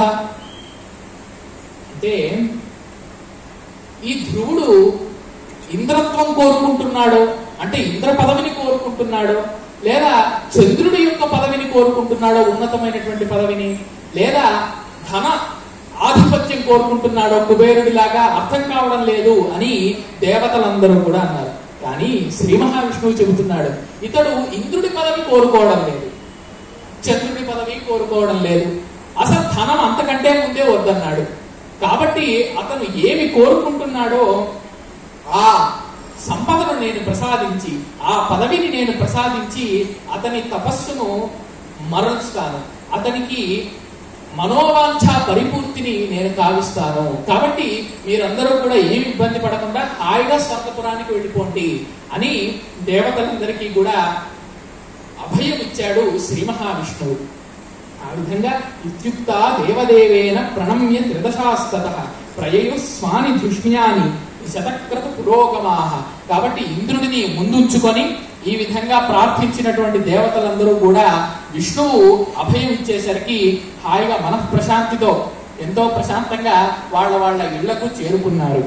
ఒక 4 ఏళ్ల బాలుడు ఎంతో కష్టంగా శరీరం కృషించిపోతున్న, ఎండ అనక వాన అనక చలి అనక ఎటువంటి పరిసరాలను కూడా పట్టించుకోకుండా నా యొక్క స్వరూపాన్ని ధ్యానిస్తూ ఉన్నాడు కదా, ఇటువంటి భక్తులు కదా నాకు కావలసింది అని ఆ ధ్రువుడి యొక్క తపస్సుకు శ్రీ మహావిష్ణువు సంతోషించి సశంఖ చక్రం సకిరీట కుండలం సపీత వస్త్రం సరసీరుభేక్షణం సభార వక్షస్థల శోభికౌస్తుభం నమామి విష్ణుం శిరసా చతుర్భుజం అన్న విధంగా చతుర్భుజాకారుడై శంఖము, చక్రము, వనమాల, నందకము ఇటువంటి అన్ని ఆభరణాలను కూడా ధరించి, అన్ని ఆయుధాలను ధరించి, దివ్యమంగళ విగ్రహుడై, పీతాంబరుడై, కిరీటం ధరించి 4 హస్తాలతో, చతుర్భుజాలతో ఆ ధ్రువుడి ముందు ప్రత్యక్షమయ్యాడు. ఏ విధంగా ప్రత్యక్షమయ్యాడట? హార కిరీట కేయూర కంకణ ఘన భూషణుండు ఆశ్రిత పోషణుండు. హార కిరీట కేయూర కంకణ ఘన భూషణుండు ఆశ్రిత పోషణుండు లాలిత కాంచీ కలాప శోభిత కటి మండలుండు అంచిత కుండలుండు మహనీయ కౌస్తుభమణి ఘృణి చారు క్రైవేయకుండు ఆనందదాయకుండు సలలిత ఘన శంఖ చక్ర గదా పద్మహస్తుండు భువన ప్రశస్తుడజుడు కమ్ర సౌరభవన మాలికాధరుండు హత విమోహుండు నవ్య పీతాంబరుండు లలిత కాంచన నూపురాలంకృతుండు నిరతిశయ సద్గుణుడు దర్శనీయతముడు అని ఆ శ్రీ మహావిష్ణువును వర్ణించారు. ఆయన ఎలా ఉన్నాడట? హార కిరీట కేయూర కంకణ ఘన భూషణుడు, మంచి హారాలను ధరించి ఉన్నాడు, గొప్ప కిరీటాన్ని, వజ్రాల కిరీటాన్ని ధరించి ఉన్నాడు, బాహువులకు, చేతులకు కేయూరాలను ధరించి ఉన్నాడు, కంకణాలను ధరించి ఉన్నాడు. ఇటువంటి గొప్ప గొప్ప భూషణాలన్నింటినీ, అలంకారాలన్నింటినీ ధరించినటువంటి దివ్యమంగళ విగ్రహుడిగా ఉన్నాడు. అలాగే ఆయన ఆశ్రిత పోషణుడు అని అన్నారు. అంటే తనను ఎవరైతే ఆశ్రయిస్తారో వాళ్ళను రక్షించడానికి ఏమాత్రము కూడా ఆలస్యం చేయనటువంటి మహా కరుణా సాగరుడు శ్రీ మహావిష్ణువు. లాలిత కాంచీ కలాప శోభిత కటి మండలుండు అంచిత కుండలుండు, మంచి నడుముకు ఒక సన్నని బంగారపు హారాన్ని కట్టుకొని ఉన్నాడు. కాంచి, దాన్ని కాంచి అని అంటాం అనమాట. అటువంటి కటిభాగాన్ని కలిగినటువంటి సుందరుడు, అంచిత కుండలుడు, సూర్యుడు చంద్రుడు వీళ్ళిద్దరూ కూడా ఆ శ్రీ మహావిష్ణువునకే కుండలములుగా అంటే చెవి కమ్మలుగా చెబుతూ ఉంటారు. ఆ పరమాత్మకే సూర్యుడు చంద్రుడు కళ్ళు కుండలములు ఈ విధంగా విరాజిల్లుతూ ఉంటారు. అలాగే మహనీయ కౌస్తుభ మణి ఘృణి చారు గ్రైవేయకుడు అని అన్నారు. గ్రీవము అంటే మెడ, ఆ మెడ భాగంలో మహనీయ కౌస్తుభ మణి ఘృణి చారు గ్రైవేయకుడు అంటే అక్షస్థలంలో ధరించినటువంటి కౌస్తుభ మణి యొక్క కాంతులు ఆయన యొక్క తల అంతా కూడా వ్యాపించి ఇంకా కూడా ఆయన్ని జాజ్వల్యమానునిగా చేస్తున్నాయి, దేదీప్యమానునిగా చేస్తూ ఉన్నాయి. అటువంటి వ్యక్తి, అటువంటి పరంధాముడు ఆనందదాయకుడు అన్నారు. నిత్యము కూడా ఆనందాన్ని ప్రసాదించడానికి, ఈ ధ్రువుడికి నిత్యము ఆనందాన్ని ప్రసాదించడానికి, ఉన్నత పదవిని ప్రసాదించడానికి పూనుకొని వచ్చాడు. సలలిత ఘన శంఖ చక్ర గదాపద్మ హస్తుండు భువన ప్రశస్తుడజుడు అని అన్నారు. శంఖము, చక్రము, గద, పద్మము ఈ నాలుగు చేతులతో ధరించి భువన ప్రశస్తుడు, ఈ భువనం చేతంతా కూడా ప్రశస్తిని పొందేటటువంటి మహాత్మ్యము కలిగినటువంటి పరంధాముడిగా ఈ శ్రీ మహావిష్ణువు అక్కడ ప్రత్యక్షమయ్యాడు. కమ్ర సౌరభ వనమాలికాధరుడు, ఆయన ఒక మాలను ధరించి ఉంటాడట. ఆ మాలకు వనమాల అని పేరు. వనమాలను ధరించి ఉంటాడు కాబట్టి ఆయనకు వనమాలి అని కూడా పేరు అనమాట. ఆ వనమాల నుంచి సుగంధభరితమైనటువంటి పరిమళాలు ఈ దిక్కులన్నింటినీ కూడా కప్పేస్తున్నాయి. హత విమోహుండు నవ్య పీతాంబరుండు, ఎటువంటి మోహము లేకుండా, ఎటువంటి గుణాలు లేకుండా, ఎటువంటి వికారాలు లేకుండా ఉండేటటువంటి గొప్ప పరంధాముడు పరమాత్మ అక్కడ ప్రత్యక్షమయ్యాడు. ఆయన ఎలా ఉన్నాడంటే ఇంకా నవ్య పీతాంబరుడు, నిత్యము కూడా కొత్తగా ఉండేటటువంటి పీతాంబరాన్ని ధరించినటువంటి వాడు. లలిత కాంచన నూపురాలంకృతుండు, ఇక పాదముల దగ్గరేమో బంగారు గజ్జెలను ధరించి ఉన్నాడు ఆయన. నిరతిశయ సద్గుణుడు దర్శనీయతముడు, నిత్యము కూడా సద్గుణాలకు నిలయమైనటువంటి పరంధాముడు, దర్శనీయతముడు. ఆయనను ఎన్నిసార్లు చూసినా కొత్తగా చూసినట్లే అనిపిస్తుంది. అటువంటి దర్శనీయమైనటువంటి విగ్రహాన్ని కలిగినటువంటి పరంధాముడు అక్కడ ప్రత్యక్షమయ్యాడు. ప్రత్యక్షమయ్యి ధ్రువుడితో ఈ విధంగా అంటూ ఉన్నాడు. ధ్రువ ఔత్తానపాది భద్రం తే తపసా పరితోషితః వరదోహం అనుప్రాప్తో వరం వరయ శివ్రత. ధ్రువ, నేను నీ తపస్సుకు మెచ్చాను. సాక్షాత్తు శ్రీ మహావిష్ణువునైన నేను నీ ముందు ప్రత్యక్షమయ్యాను కాబట్టి కళ్ళు తెరువు, కళ్ళు తెరిచి నన్ను చూడు, నీకు ఏం వరం కావాలో అది కోరుకో అని ధ్రువుడితో అంటూ ఉన్నాడు శ్రీ మహావిష్ణువు.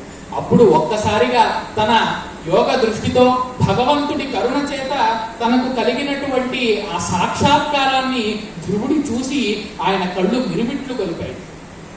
అటువంటి దివ్య మంగళాకారుణ్ణి మొట్టమొదటిసారిగా చూస్తున్నాడు కదా 4 ఏళ్ల బాలుడు. అతనికి ఎంతో ఆశ్చర్యం కలిగింది, ఎంతో భక్తి. ఒక పక్క కళ్ళలో నుంచి ఆనంద బాష్పాలు కారుతూ ఉన్నాయి. అటువంటి తపస్సు చేసినటువంటి, గొప్ప తపస్సు చేసినటువంటి ఆ ధ్రువుడు ఒక్కసారిగా శ్రీ మహావిష్ణువు యొక్క మంగళాకారాన్ని చూసి మురిసిపోయాడు. అందులోనూ భగవంతుడే మెచ్చుకున్నాడు కదా, బాహ్యార్థ నిరపేక్షంతే మయి చిత్తం యదాహితం తుష్టోహం భవతస్తేన తద్వృణీశ్వ వరం పరం అన్నాడు శ్రీ మహావిష్ణువు. బాహ్యార్థములన్నింటి మీద కూడా ఆసక్తిని వదిలేసి కేవలం నాయందు మాత్రమే నీవు ప్రీతిని నిలిపావు, భక్తిని నిలిపావు. కాబట్టి ఇటువంటి అచంచలమైనటువంటి తపస్సును చూసి నేను మెచ్చుకుంటున్నాను. ఇకనైనా కళ్ళు తెరిచి నన్ను చూడు అని ధ్రువుడికి చెప్పగా, శ్రుత్వాదద్గదితం తస్య దేవదేవస్య బాలకః ఉన్మీలితాక్షో దదృశే ధ్యాన దృష్టం హరిపురః. అప్పుడు ధ్రువుడు కళ్ళు తెరిచి ఆ శ్రీ మహావిష్ణువుని చూసి తన్మయత్వంతో మునిగిపోతూ ఈ విధంగా అంటూ ఉన్నాడు. శంఖచక్ర గదాశాంగ వరాసి ధరమచ్యుతం కిరీటినం సమాలోక్య జగామ శరసామహీం. ఒక్కసారిగా శంఖ చక్ర పద్మ గద శాంగ ముఖ్య అలంకారములతో శోభితుడయ్యేటటువంటి దివ్యమంగళ స్వరూపుణ్ణి చూసేసరికి ఆ ధ్రువుడు సాష్టాంగ నమస్కారాన్ని చేశాడు. ఏ విధంగా చేశాడట? తలను తన నేలకు తాకే విధంగా ఆ శ్రీ మహావిష్ణువుకు సాష్టాంగ నమస్కారం చేశాడు ధ్రువుడు. రోమాంచితాంగ సహసా సాధ్వసం పరమంగత. అటువంటి గొప్ప స్వరూపాన్ని చూసేసరికి అతనికి రోమాంచమైనటువంటిది అయిన సందర్భం కలిగింది.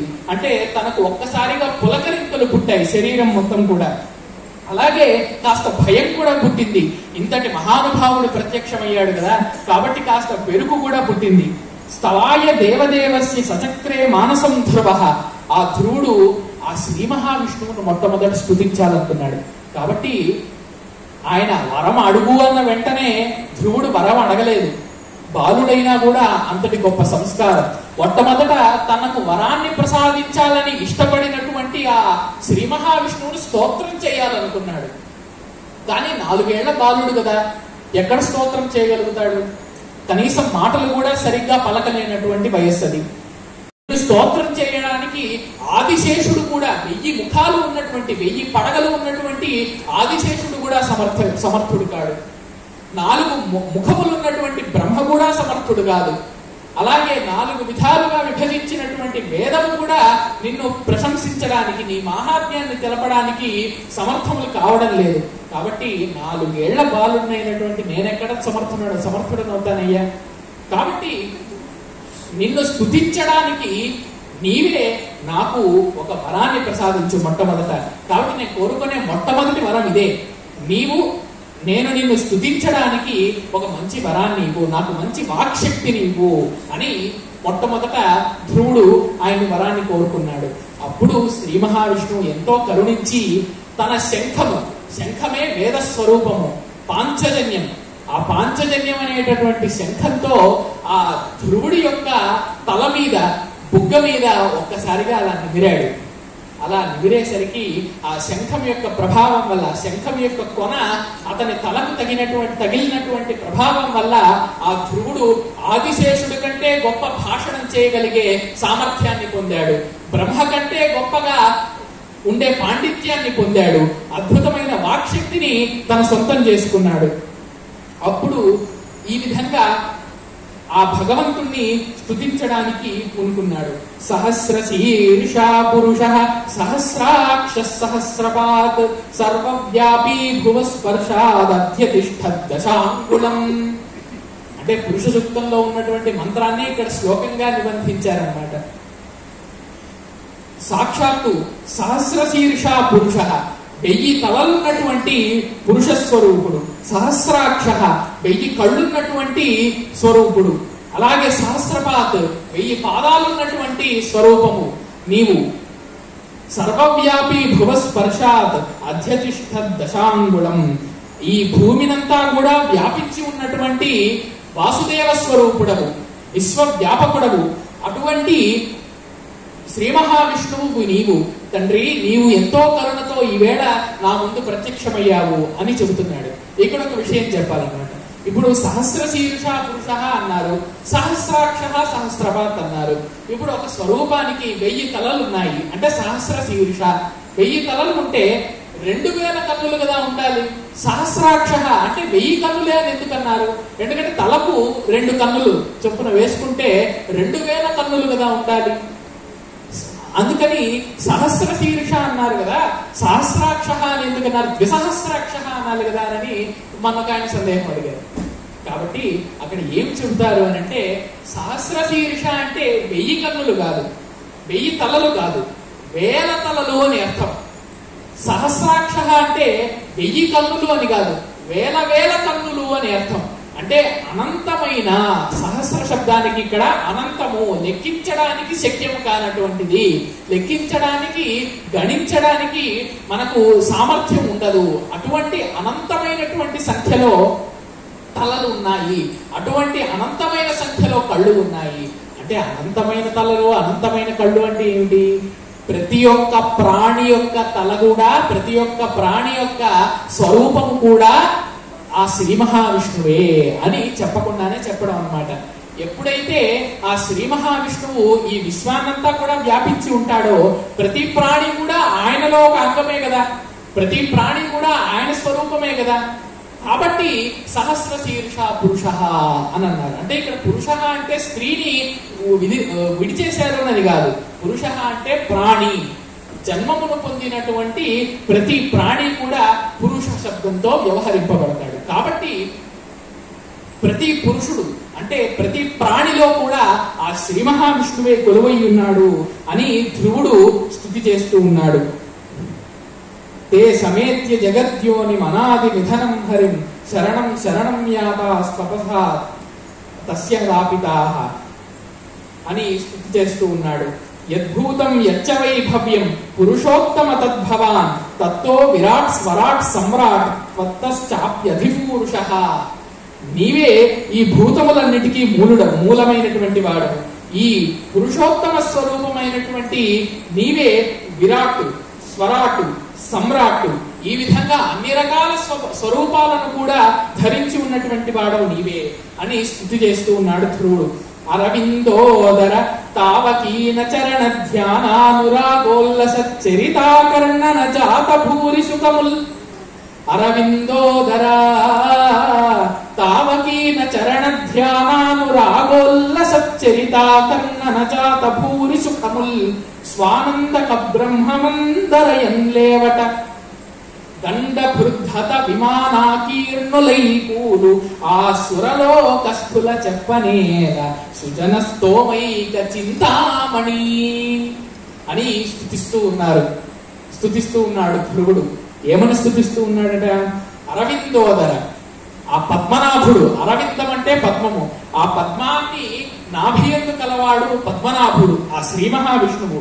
శ్రీ మహావిష్ణుదేవ, నీవు ఎటువంటి వాడవు అని అంటే తావకీన చరణ ధ్యానానురాగోల్లస చరితాకర్ణన జాత భూరి సుఖముల్ స్వానందక బ్రహ్మమందరయం లేవట. అంటే నీ చరణములను ధ్యానించడం వల్ల, నీ చరణముల పట్లే, నీ చరణ కమలముల పట్లే నిష్ఠను ఉంచడం వల్ల, శ్రద్ధను భక్తిని ఉంచడం వల్ల నీ యొక్క చరిత్రను వినాలి అనేటటువంటి కోరిక పుడుతుంది. కాబట్టి భగవంతుని గురించి స్మరించాలనేటటువంటి ఆలోచన పుట్టడం కూడా ఆ భగవంతుని యొక్క సంకల్పం ఉంటే తప్ప మనకు జన్మించదు ఆ కోరిక. అందువల్ల నీ చరణములను ధ్యానించడం వల్ల నీ చరిత్రను వినాలి అనేటటువంటి కోరిక పుడుతుంది. ఆ చరిత్రను వినడం ద్వారా అనంతమైనటువంటి సుఖాలు కలుగుతాయి, అనంతమైనటువంటి పుణ్యం కలుగుతుంది. ఆ పుణ్యం ఎటువంటిది అని అంటే ఆనంద బ్రహ్మము అని దేన్నైతే చెప్తారో అందులో కూడా అంతటి ఆనందం ఉండదు. నీ చరిత్రను వినడం ద్వారా అంతటి మహానందం కలుగుతుంది. ఇక ఎవరైతే పుణ్యాత్ములు ఉంటారో వాళ్ళు స్వర్గానికి వెళ్తారు కదా. ఇక వాళ్ళ స్వర్గానికి వెళ్ళి వాళ్ళ పుణ్య ఫలాన్నంతా కూడా అక్కడ అనుభవించేసిన తర్వాత యముడి ప్రభావం వల్ల తిరిగి భూలోకానికి వచ్చేస్తారు. కానీ నీ చరిత్రను ఎవడైతే భక్తి శ్రద్ధలతో ఉంటారో వాళ్లకు ఈ పరిస్థితి ఉండదు. స్వర్గానికి వెళ్ళడం, పుణ్యం తరిగిపోగానే మళ్ళీ భూలోకానికి రావడం, మళ్ళీ ఇక్కడ కష్టాలు అనుభవించి పుణ్యాలు పాపాలు చేసి స్వర్గ నరక సుఖాలు దుఃఖాలను అనుభవించడం అనేటటువంటి దురవస్థ నీ చరిత్రను విన్న వాళ్ళకి కలుగదు. నీ చరిత్రను విన్న వాళ్ళకి ఏం కలుగుతుంది? నీ గురించి ధ్యానం చేసిన వాళ్ళకి ఏం కలుగుతుంది?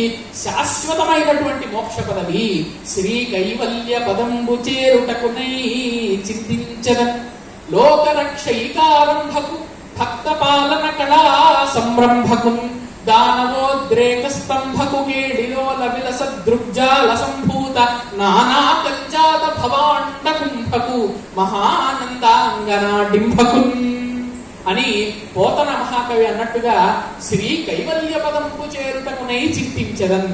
అంటే సాక్షాత్తు కైవల్యాన్ని, అంటే కేవల స్థితిని, కేవలం నీయందే విలీనమైపోవడము అనే ఒక గొప్ప యోగాన్ని పొందడానికి నేను నిన్ను చింతిస్తున్నాను. మరణం లేకుండా ఉండడం కోసమో నేను నిన్ను కోరుకోవడం లేదు, నేను నిన్ను ధ్యానించడం లేదు. కాబట్టి నిన్ను ధ్యానిస్తున్నాను అంటే, నీవు నాకు ప్రత్యక్షం అయ్యావు అని అంటే నేను నిన్ను ఏదో ఒక అద్భుతమైనటువంటి కోరిక కోరుకోవాలి, శాశ్వతమైనటువంటి కోరికను కోరుకోవాలి, శాశ్వతమైన ఫలాన్ని ఇచ్చేటటువంటి కోరికను కోరుకోవాలి అని ధ్రువుడు కూడా ఈ విధంగా ఆయన్ని స్తోత్రం చేస్తూ ఉన్నాడు. ఈ శ్రీ మహావిష్ణువు యొక్క మాహాత్మ్యం ఎటువంటిది అని ధ్రువుడు ఇంకా కూడా చెబుతున్నాడట. నిరతము తావకీన భజనీయ పదాబ్జ సుగంధలబ్ధి ఎవ్వరి మది పొందగా గలుగు వారలు తత్ప్రియ మర్త్య దేహమున్ అరయ తదీయ దార తనయాది సుహృద్గృహ బంధువర్గమున్ మరతురు విశ్వతోముఖ రమాహృదయేశ ముకుంద మాధవ. ఓ మాధవ, రమాహృదయేశ, ఓ లక్ష్మీ సమేతుడా అంటూ సంబోధిస్తూ ఉన్నాడు ధ్రువుడు.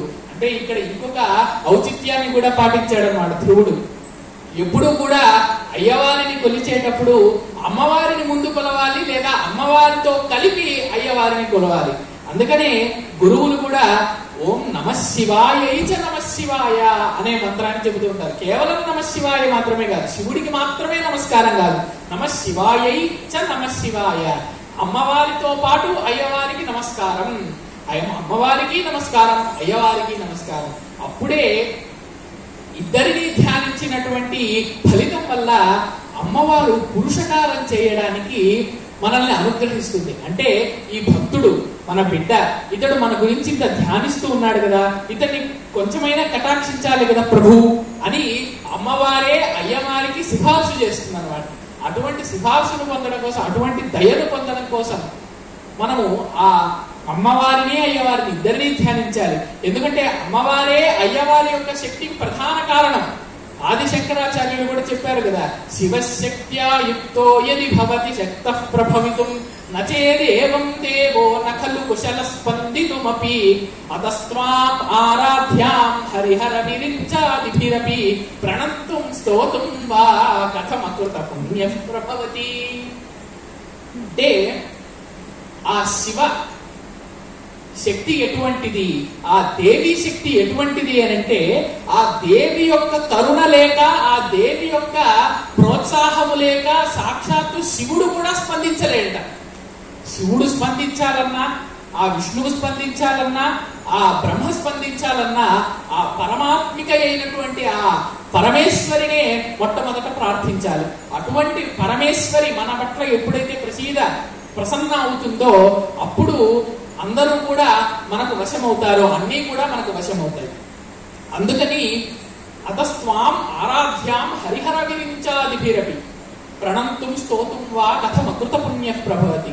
అంటే నిన్ను ఆరాధించాలంటే కూడా ఆ వ్యక్తి ఎన్నో కోట్ల జన్మల నుండి పుణ్యం చేసి ఉండాలి. ఎన్నో కోట్ల జన్మలలో చేసినటువంటి పుణ్యమే ఈ జన్మలో శివభక్తిగా పరిణమిస్తుంది అని చెప్పారు.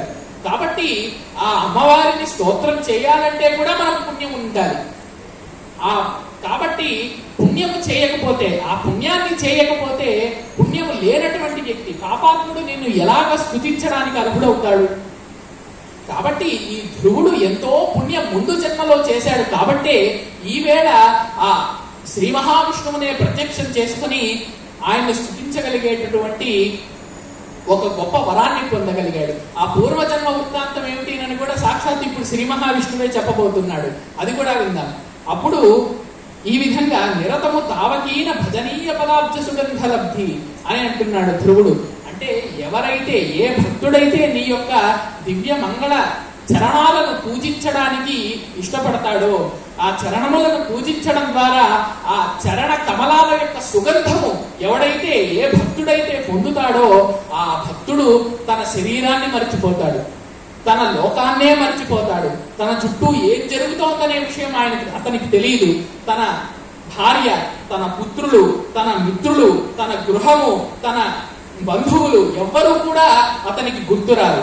ఏ భక్తుడికైతే నీ యొక్క పదాబ్జముల మీద, పద కమలముల మీద భక్తి ఉంటుందో అటువంటి భక్తిని నాకు ప్రసాదించు తండ్రి. అటువంటి మహానుభావుడవు నీవే వేళ నాకు ప్రసన్నుడవయ్యావంటే ఇది నాకు జన్మ జన్మల పుణ్యం కదా అని ధ్రువుడు రోమాంచితుడై వణుకుతున్నటువంటి శరీరంతో, కంపము కలుగుతున్నటువంటి గొంతుతో ఆయన్ని స్తుతిస్తూ ఉన్నాడు. కాబట్టి అప్పుడు కూడా సర్వభూతో భవాన్ వేత్తి సర్వభూత మనోరథం యో మే మనోరథో నాథ సఫల సత్వయా కృతః తపశ్చ తప్తం సఫలం యదృష్టోసి జగత్పతే. కాబట్టి ఓ పరమాత్మ, నీవు అన్ని శరీరాలలో ఉండేటటువంటి ఒకే ఒక్క పరధాముడు. కాబట్టి నా శరీరంలో కూడా ఉన్నావని నేను నమ్ముతూ ఉన్నాను. అందువల్ల నా శరీరంలో, నా మనస్సులో ఏ కోరిక ఉందో అది నీకు తెలిసే ఉంటుంది కదా.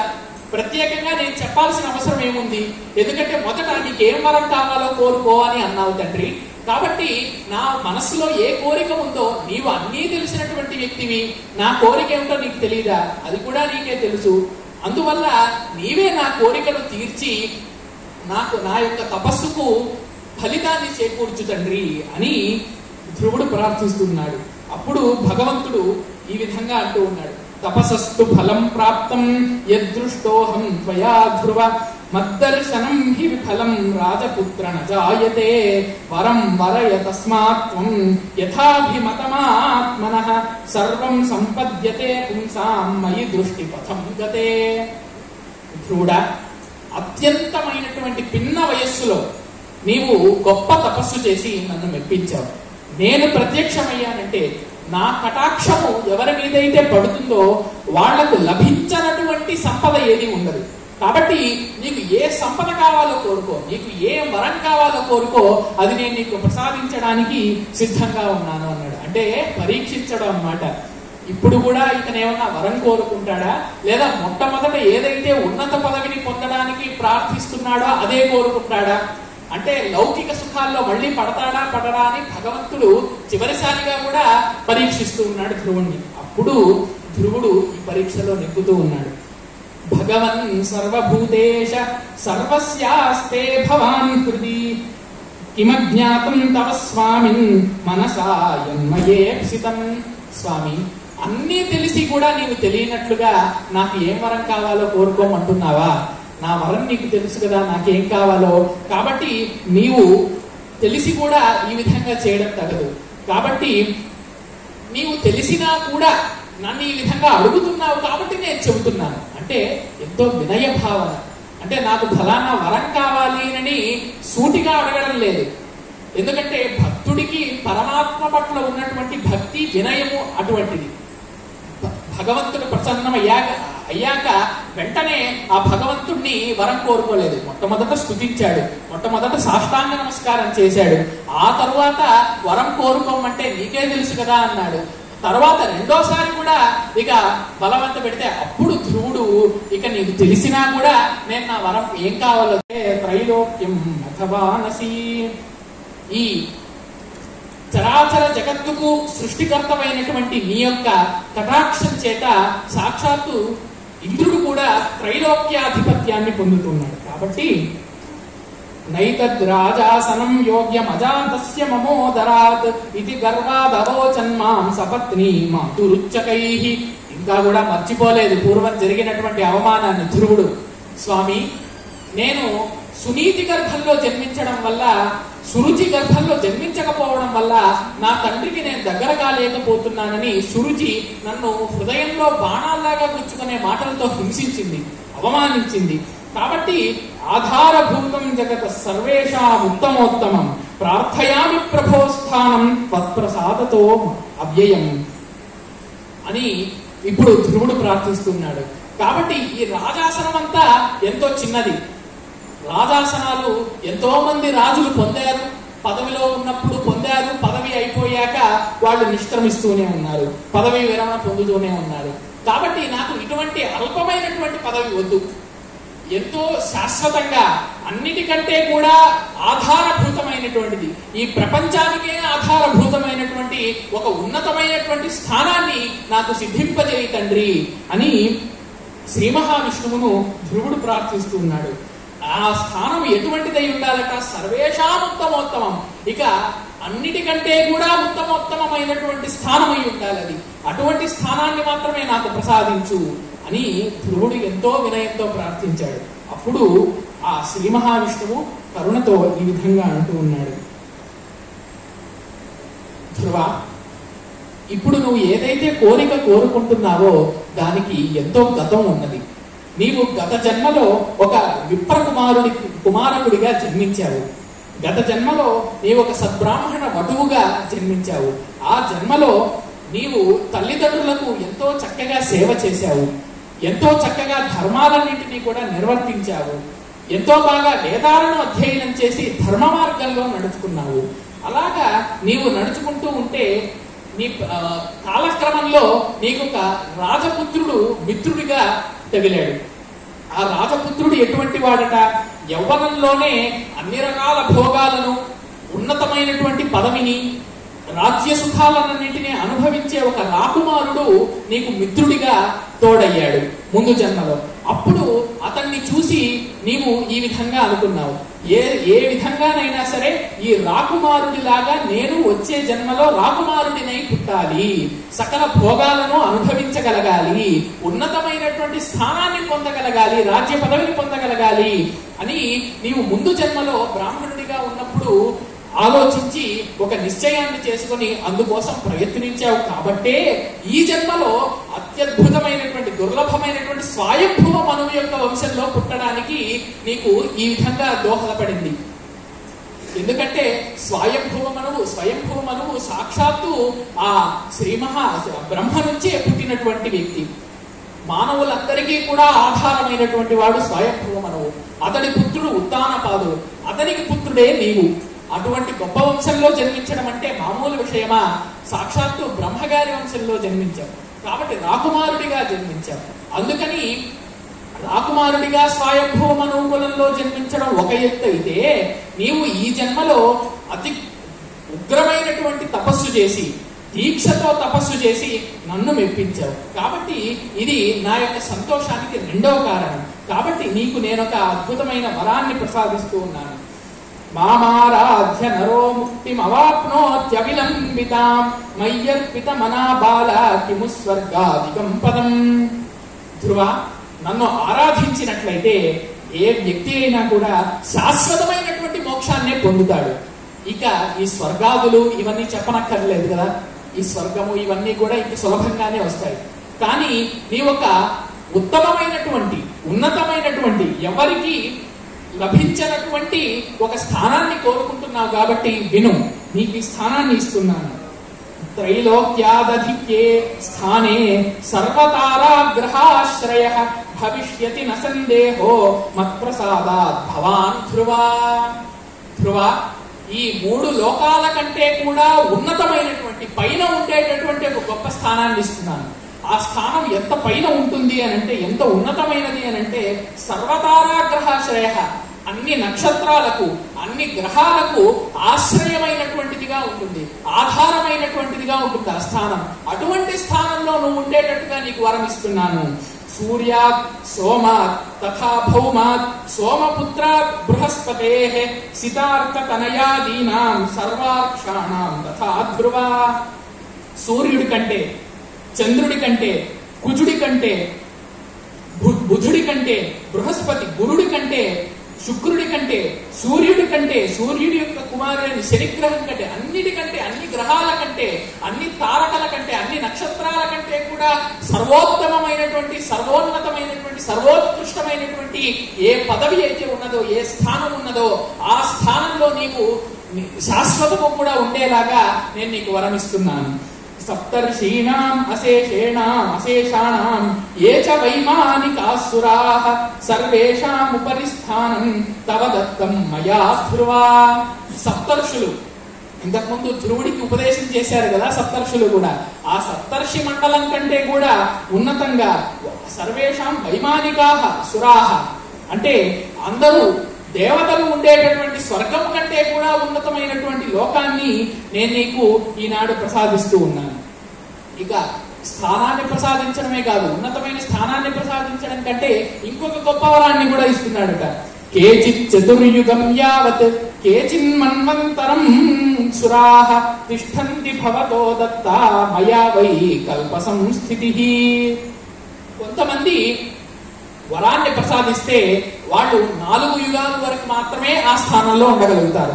అంటే ఒక చతుర్యుగ పర్యంతం మాత్రమే ఆ స్థానంలో ఉండగలుగుతారు.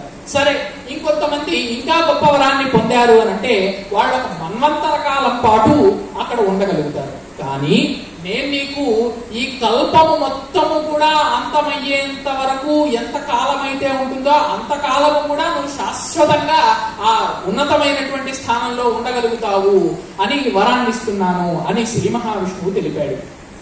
అప్పుడు ఇంకా కూడా అసలు ఇతనికి కావలసింది ఏమిటి? మాతృప్రేమ. అతని ఇక్కడికి ఎందుకు వచ్చాడు? మాత ప్రోత్సాహం వల్ల వచ్చాడు. అమ్మ ప్రోత్సహిస్తే నీవు ధర్మాత్ముడివిగా, సుశీలుడివిగా, నీకు ఏం కావాలనుకున్నా ధర్మం వల్ల ఆచరించు. నీవు ఇంటికి కూడా శ్రీ మహావిష్ణువు వరాన్ని ఇస్తున్నాడు.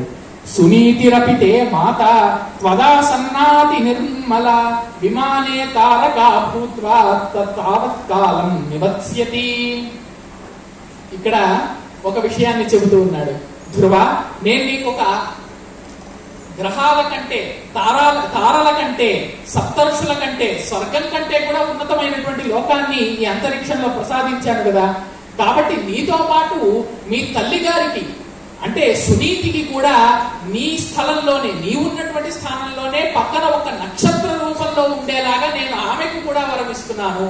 కాబట్టి నీవు నీ తల్లితో పాటు నిత్యము కూడా ఈ కల్పం ముగిసేంత వరకు హాయిగా ఆ స్థానంలోనే, ఉన్నత స్థానంలో ఉంటూ నిత్యము పూజలను అందుకో అని చెబుతున్నాడు శ్రీ మహావిష్ణువు.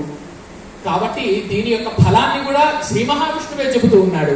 ఏ చత్వాం మానవా ప్రాతః సాయం చ సుసమాహితాః కీర్తయిష్యంతి తేషాం చ మహత్పుణ్యం భవిష్యతి. ఏ మానవులు ధ్రువుడమైనటువంటి నిన్ను ఉదయము సాయంకాలము నిశ్చలమైనటువంటి మనస్సుతో కీర్తిస్తారో వారికి కూడా గొప్ప పుణ్యం లభిస్తుంది అని పలికి శ్రీ మహావిష్ణువు అంతర్ధానం అయిపోయాడు. అంటే సాక్షాత్తు భగవంతుడే చెబుతూ ఉన్నాడు.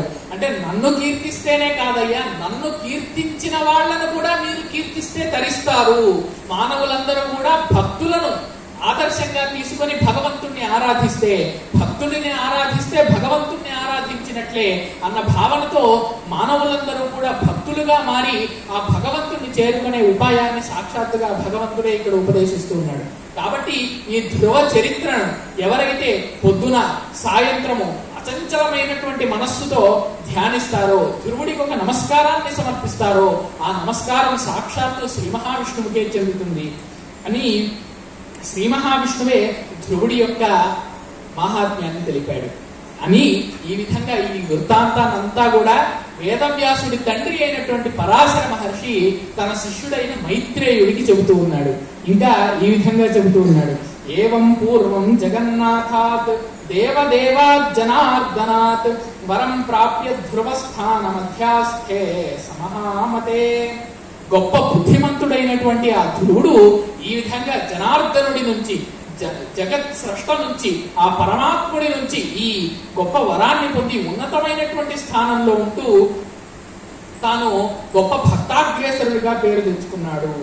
అలాగే స్వయం శుశ్రూషణాత్ ధర్మ్యాత్ మాతా పిత్రోశ్చ వై తథా ద్వాదశాక్షర మాహాత్మ్యాత్ తపసస్య ప్రభావతః. ఈ గొప్ప వరాన్ని పొందడానికి అతనికి ఏమి కారణము అని మనం ఒక్కసారి మళ్ళీ పరిశీలించినట్లయితే తల్లిదండ్రులను తాను ధర్మంగా సేవించడం మొట్టమొదటిది చెబుతున్నారు. తల్లిదండ్రులను తాను ధర్మంగా సేవించినట్లయితే, అట్లాగే ద్వాదశాక్షరి మంత్రపఠనం వల్ల, మంత్రపఠనం మొదట తల్లిదండ్రుల యొక్క సేవ, తరువాత గురువు గారు ఇచ్చినటువంటి మంత్రం, ఆ తర్వాత భగవంతుని మీద ఉండేటటువంటి భక్తి, ఈ మూడింటి వల్ల కూడా ఆ ధ్రువుడు శాశ్వతమైనటువంటి ఒక ఉన్నత స్థానాన్ని పొందగలిగాడు. తస్యాపి మానమృద్ధిం చ మహిమానం నిరీక్ష్య చ దేవాసురాణామాచార్యః శ్లోకమత్రోషణాజకౌ. ఈ ధ్రువుడి యొక్క మహాత్మ్యాన్నంతా కూడా చూసి శుక్రాచార్యుడు, అసురులకందరికీ గురువైనటువంటి శుక్రాచార్యుడు ఈ విధంగా మెచ్చుకుంటున్నాడట. ఏమని మెచ్చుకుంటున్నాడు? అహో అస్య తపసో వీర్యం, అహో అస్య తపసః ఫలం, యదేనం పురతః కృత్వా ధ్రువం సప్తర్షయ స్థితాః. ఆహాహా, ఇతడిది కదా భాగ్యం అంటే, ఆహాహా, ఈ ధ్రువుడిది కదా గొప్ప వరం అంటే, ఈ ధ్రువుడిది కదా పుణ్యం అంటే, ఈ 4 ఏళ్ల బాలుడిని ముందుంచుకొని తన కింద సప్తర్షులందరూ కూడా ఉంటున్నారు. అంటే 1000 ఏళ్లు తపస్సు చేసినటువంటి సప్తర్షులు, సాక్షాత్తు భగవంతునితో సన్నిహితంగా ఉండేటటువంటి సప్తర్షులు కూడా ఆ ధ్రువుడి యొక్క కింద స్థానంలో ఉన్నారే. ఇది కదా భాగ్యం అంటే ధ్రువుడిది అని అంటున్నారు శుక్రాచార్యుల వారు. ఇంకా ఒక గొప్ప మాట అంటున్నారు, ధ్రువస్య జననీ చైరం సునీతిర్నామ సూనృత అస్యాశ్చ మహిమానం కః శక్తో వర్ణయితుం భువి. ఈ ధ్రువుడిది కాదు గొప్పదనం, అసలు ఈ ధ్రువుడికి జన్మనిచ్చినటువంటి సునీతి ఆ తల్లిది కదా గొప్పదనం అంటున్నారు. అంటే ఇక్కడ చూడొచ్చు, మొదటి మనం చెప్పుకున్నటువంటి ఘట్టానికి ఇప్పుడు చివరిలో చెప్పుకుంటున్నటువంటి ఘట్టానికి తేడా. మొట్టమొదటేమో సురుచి సునీతి గర్భంలో జన్మించడం కంటే ఇంకొక మందభాగ్యం ఇంకొకటి లేదు, దౌర్భాగ్యం ఇంకొకటి లేదు అని సురుచి సునీతిని నిందించింది. కానీ ఇప్పుడు సాక్షాత్తు శుక్రాచార్యుల వారు ఈ సునీతి యొక్క గర్భం ఎంత గొప్పది కదా, ఈ ధ్రువుడే ఇంతటి గొప్ప మాహాత్మ్యం కలిగిన వాడంటే ఈ ధ్రువుడికి జన్మనిచ్చినటువంటి ఆ తల్లి గర్భం ఎంత పవిత్రమైనటువంటిది అని సాక్షాత్తు శుక్రాచార్యుల వారు తల్లికి పేరు తెచ్చినటువంటి ఆ తనయుణ్ణి పొగుడుతూ ఉన్నాడు. త్రైలోక్యాశ్రయతాం ప్రాప్తం పరం స్థానం స్థిరాయతి స్థానం ప్రాప్త పరం దృష్ట్వా యా కుక్షి విరే వివరే ధ్రువం. కాబట్టి వీనికి ఏనాటికి చెక్కు చెదరని 3 లోకాలకు ఆశ్రయమైనటువంటి స్థిర స్థానం లభించింది. ఈ ధ్రువుని తన కుక్షి వివరంలో అంటే తన గర్భంలో భరించినటువంటి ఆ సునీతి మహోత్తమమైనటువంటి స్థానం పొందింది. అంటే తల్లిదండ్రులు కూడా తమ పుత్రుల ద్వారా ఎటువంటి పాపాలున్నా కూడా వాళ్ళ యొక్క పాపాలన్నిటినీ కూడా నాశనం అయిపోయేటటువంటి భాగ్యం వాళ్ళ సంతానం వల్ల కలుగుతుంది.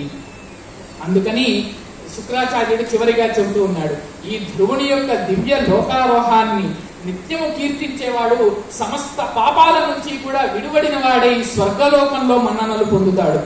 అంటే సాక్షాత్ భగవంతుణ్ణి కీర్తించడమే కాదు, ఈ భక్తుని యొక్క ధ్రువుడి యొక్క ఈ బాలుడి యొక్క చరిత్రను విన్నా, చదివినా, చెప్పినా, ఆలకించిన, కీర్తించినా కూడా గొప్ప వైభోగం కలిగి ఆ మానవులందరూ కూడా విన్నటువంటి ఆ మానవులు స్వర్గలోకానికి చేరుకుంటారు, మంచి ఉన్నతమైనటువంటి లోకానికి చేరుకుంటారు. స్థానభ్రంశం నచాప్నోతి దివివా యదివా భువి సర్వ కళ్యాణ సంయుక్తో దీర్ఘకాలం సజీవతి. కాబట్టి ఈ ధ్రువోపాఖ్యానాన్ని విన్నటువంటి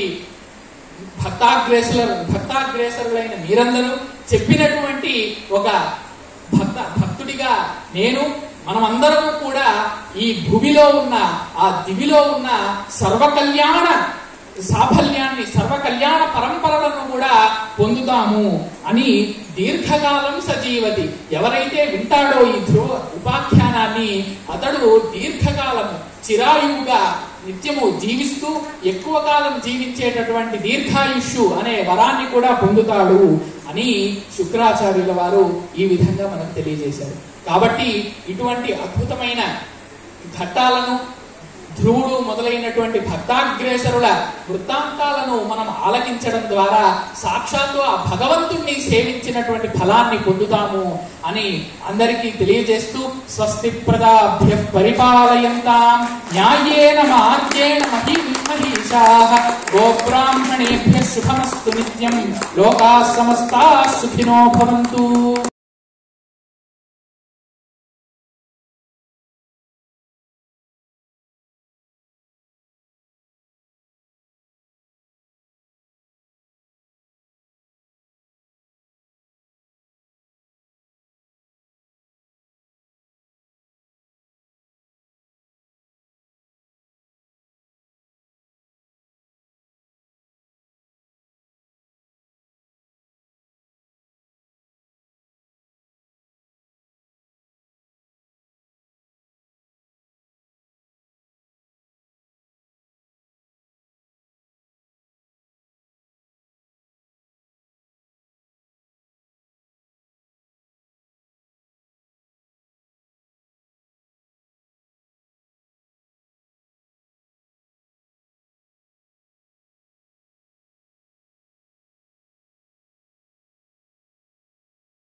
తిరుపతికి చెందిన శతావధాని ఉప్పలధడియం భరత్ శర్మచే నిర్వహించబడిన ధ్రువోపాఖ్యానం ప్రవచనం ఆహుతులలో ఆధ్యాత్మిక భావాన్ని పెంపొందించింది.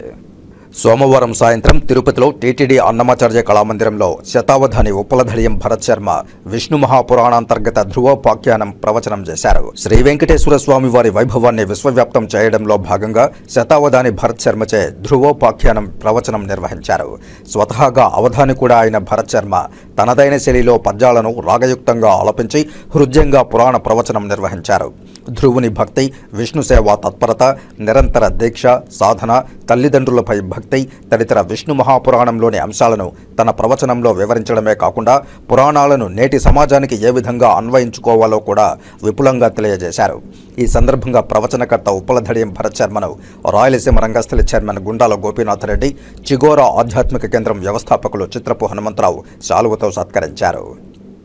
ప్రసిద్ధ పుణ్యక్షేత్రము, కలియుగ వైకుంఠంగా ప్రసిద్ధి నొందినటువంటి తిరుపతి క్షేత్రంలో అన్నమాచార్య కళామందిరంలో ధ్రువోపాఖ్యానం అనే అంశం మీద ప్రవచనం చేసే మహాభాగ్యం కలిగినందుకు అదృష్టంగా భావిస్తూ ఉన్నాను. మన సనాతన ధర్మాన్ని అధునాతన కాలంలో కాపాడుకోవడానికి మన పౌరాణిక వృత్తాంతాలు, వాటి నుంచి మనకు నేటి సమాజానికి ఎటువంటి సందేశాలనైతే అన్వయించుకోగలమో అటువంటి సందేశాలను ప్రసంగ మాధ్యమాల ద్వారా, అలాగే ప్రవచన మాధ్యమాల ద్వారా నేటి యువతకు అలాగే ప్రజలందరికీ కూడా తెలియాల్సిన అవసరం ఎంతో ఉంది. కాబట్టి ఈ భక్తాగ్రేసరుల యొక్క చరిత్ర ద్వారా భగవంతుని పట్ల ఒక సమర్పణ భావాన్ని భక్తులు ఏ విధంగా చూపించారు, దాని ద్వారా వారి యొక్క జీవితంలో వచ్చినటువంటి ప్రశాంత స్థితి, వారి జీవితం ఏ విధంగా గొప్పగా మలచుకొనబడినది అనే విషయాన్ని తెలుసుకోవడానికి ఈ పౌరాణిక భక్తాగ్రేసరుల యొక్క వృత్తాంతాలన్నిటినీ కూడా నేడు ఖచ్చితంగా అధ్యయనం చేయవలసినటువంటి అవసరం ఉన్నది. కాబట్టి ఈ నేపథ్యంలో ఈవేళ అన్నమాచార్య కళామందిరంలో విష్ణు మహాపురాణంలో భాగంగా ఉన్నటువంటి ధ్రువుని యొక్క చరిత్ర తెలపడం వల్ల ధ్రువుడు చిన్న వయసులోనే ఎంత నిష్ఠగా ఆ భగవంతుణ్ణి కొలిచాడో, అతనికి పితృభక్తి ఏ విధంగా ఉన్నదో, అలాగే ఒక సంకల్పాన్ని గనక తీసుకుంటే దాన్ని దీక్షగా నిష్ఠగా ఎలాగా ఫలితాన్ని పొందే వరకు నిర్వహించాలో, మధ్యలో వచ్చేటటువంటి ఆటంకాలను అడ్డంకులను లెక్క చేయకుండా ఎలాగ ముందుకు వెళ్ళాలో ఈ ధ్రువుని యొక్క వృత్తాంతం ద్వారా మనమందరం తెలుసుకోగలుగుతాం. కాబట్టి ఈ విధంగా నేడు భరత్ శర్మ ఉప్పలధడియం శతావధాని అయినటువంటి నేను గురువుల ఆశీర్వాదం వల్ల, తల్లిదండ్రుల ఆశీర్వాదం వల్ల ఈరోజు ధ్రువుని యొక్క చరిత్రను ప్రవచనం ద్వారా అందించే మహాభాగ్యం కలిగినందుకు ధన్యుడిగా భావిస్తున్నాను. ఓం నమో వెంకటేశాయ. పరమ పవిత్రమైనటువంటి చరిత్ర ప్రసిద్ధిగాంచినటువంటి తిరుపతి పట్టణంలో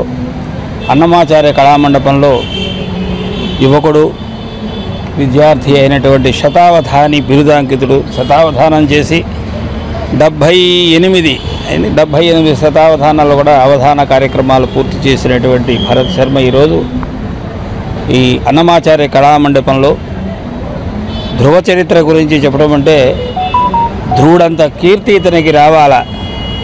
మనం నిత్యము కళ్యాణాల్లో ధ్రువంతే రాజా వరుణ అనేటువంటి శబ్దం ఎందుకు వస్తుందంటే ఆ ధ్రువుని యొక్క ఆ భగవదారాధనకు మెచ్చి ఆయనకు ఆ వరం ఇచ్చారు కాబట్టి కళ్యాణాల్లో ఆ మాట వింటాం. ఈ కార్యక్రమాలన్నీ కూడా చేసి నేటి యువతకు ఇలాంటి సాంప్రదాయబద్ధమైనటువంటి ప్రవచనాలు విని యువత కూడా మంచి మార్గంలో నడవాలని, తల్లిదండ్రులు యువతను ప్రోత్సహించాలని దీని ద్వారా కోరుతారు. తిరుపతిలోని అన్నమాచార్య కళామందిరంలో విష్ణు మహాపురాణాంతర్గత ధ్రువోపాఖ్యాన ప్రవచన కార్యక్రమం జరిగింది. శతావధాని భరత్ శర్మ ప్రవచనం చేశారు. భరత్ శర్మ తనదైన శైలిలో పద్యాలను రాగయుక్తంగా ఆలపించి హృదయంగా పురాణ ప్రవచనం నిర్వహించారు. ధ్రువోపాఖ్యానం ప్రవచనం ఆహుతులతో ఆధ్యాత్మిక భావాన్ని పెంపొందించింది. నగరానికి చెందిన పలువురు శతావధాని భరత్ శర్మను శాలువతో సత్కరించారు. ఈ సందర్భంగా శతావధాని భరత్ శర్మ మాట్లాడుతూ తనకి అవకాశం కల్పించిన ప్రతి ఒక్కరికి ప్రత్యేక కృతజ్ఞతలు తెలిపారు. ధ్రువుని భక్తి, విష్ణు సేవ తత్పరత, నిరంతర దీక్ష, సాధన, తల్లిదండ్రులపై భక్తి తదితర విష్ణు మహాపురాణంలోని అంశాలను ప్రేక్షకులకు తెలిపారు. నేటి తరం యువతి యువకులు పురాణ ఇతిహాసాలు తెలుసుకోవాలని సూచించారు. భక్తాగ్రేసరుల యొక్క చరిత్ర ద్వారా భగవంతుని పట్ల ఒక సమర్పణ భావాన్ని భక్తులు ఏ విధంగా చూపించారు, దాని ద్వారా వారి యొక్క జీవితంలో వచ్చినటువంటి ప్రశాంత స్థితి, వారి జీవితం ఏ విధంగా గొప్పగా మలచుకొనబడినది అనే విషయాన్ని తెలుసుకోవడానికి ఈ పౌరాణిక భక్తాగ్రేసరుల యొక్క వృత్తాంతాలన్నింటినీ కూడా నేడు ఖచ్చితంగా అధ్యయనం చేయవలసినటువంటి అవసరం ఉన్నది.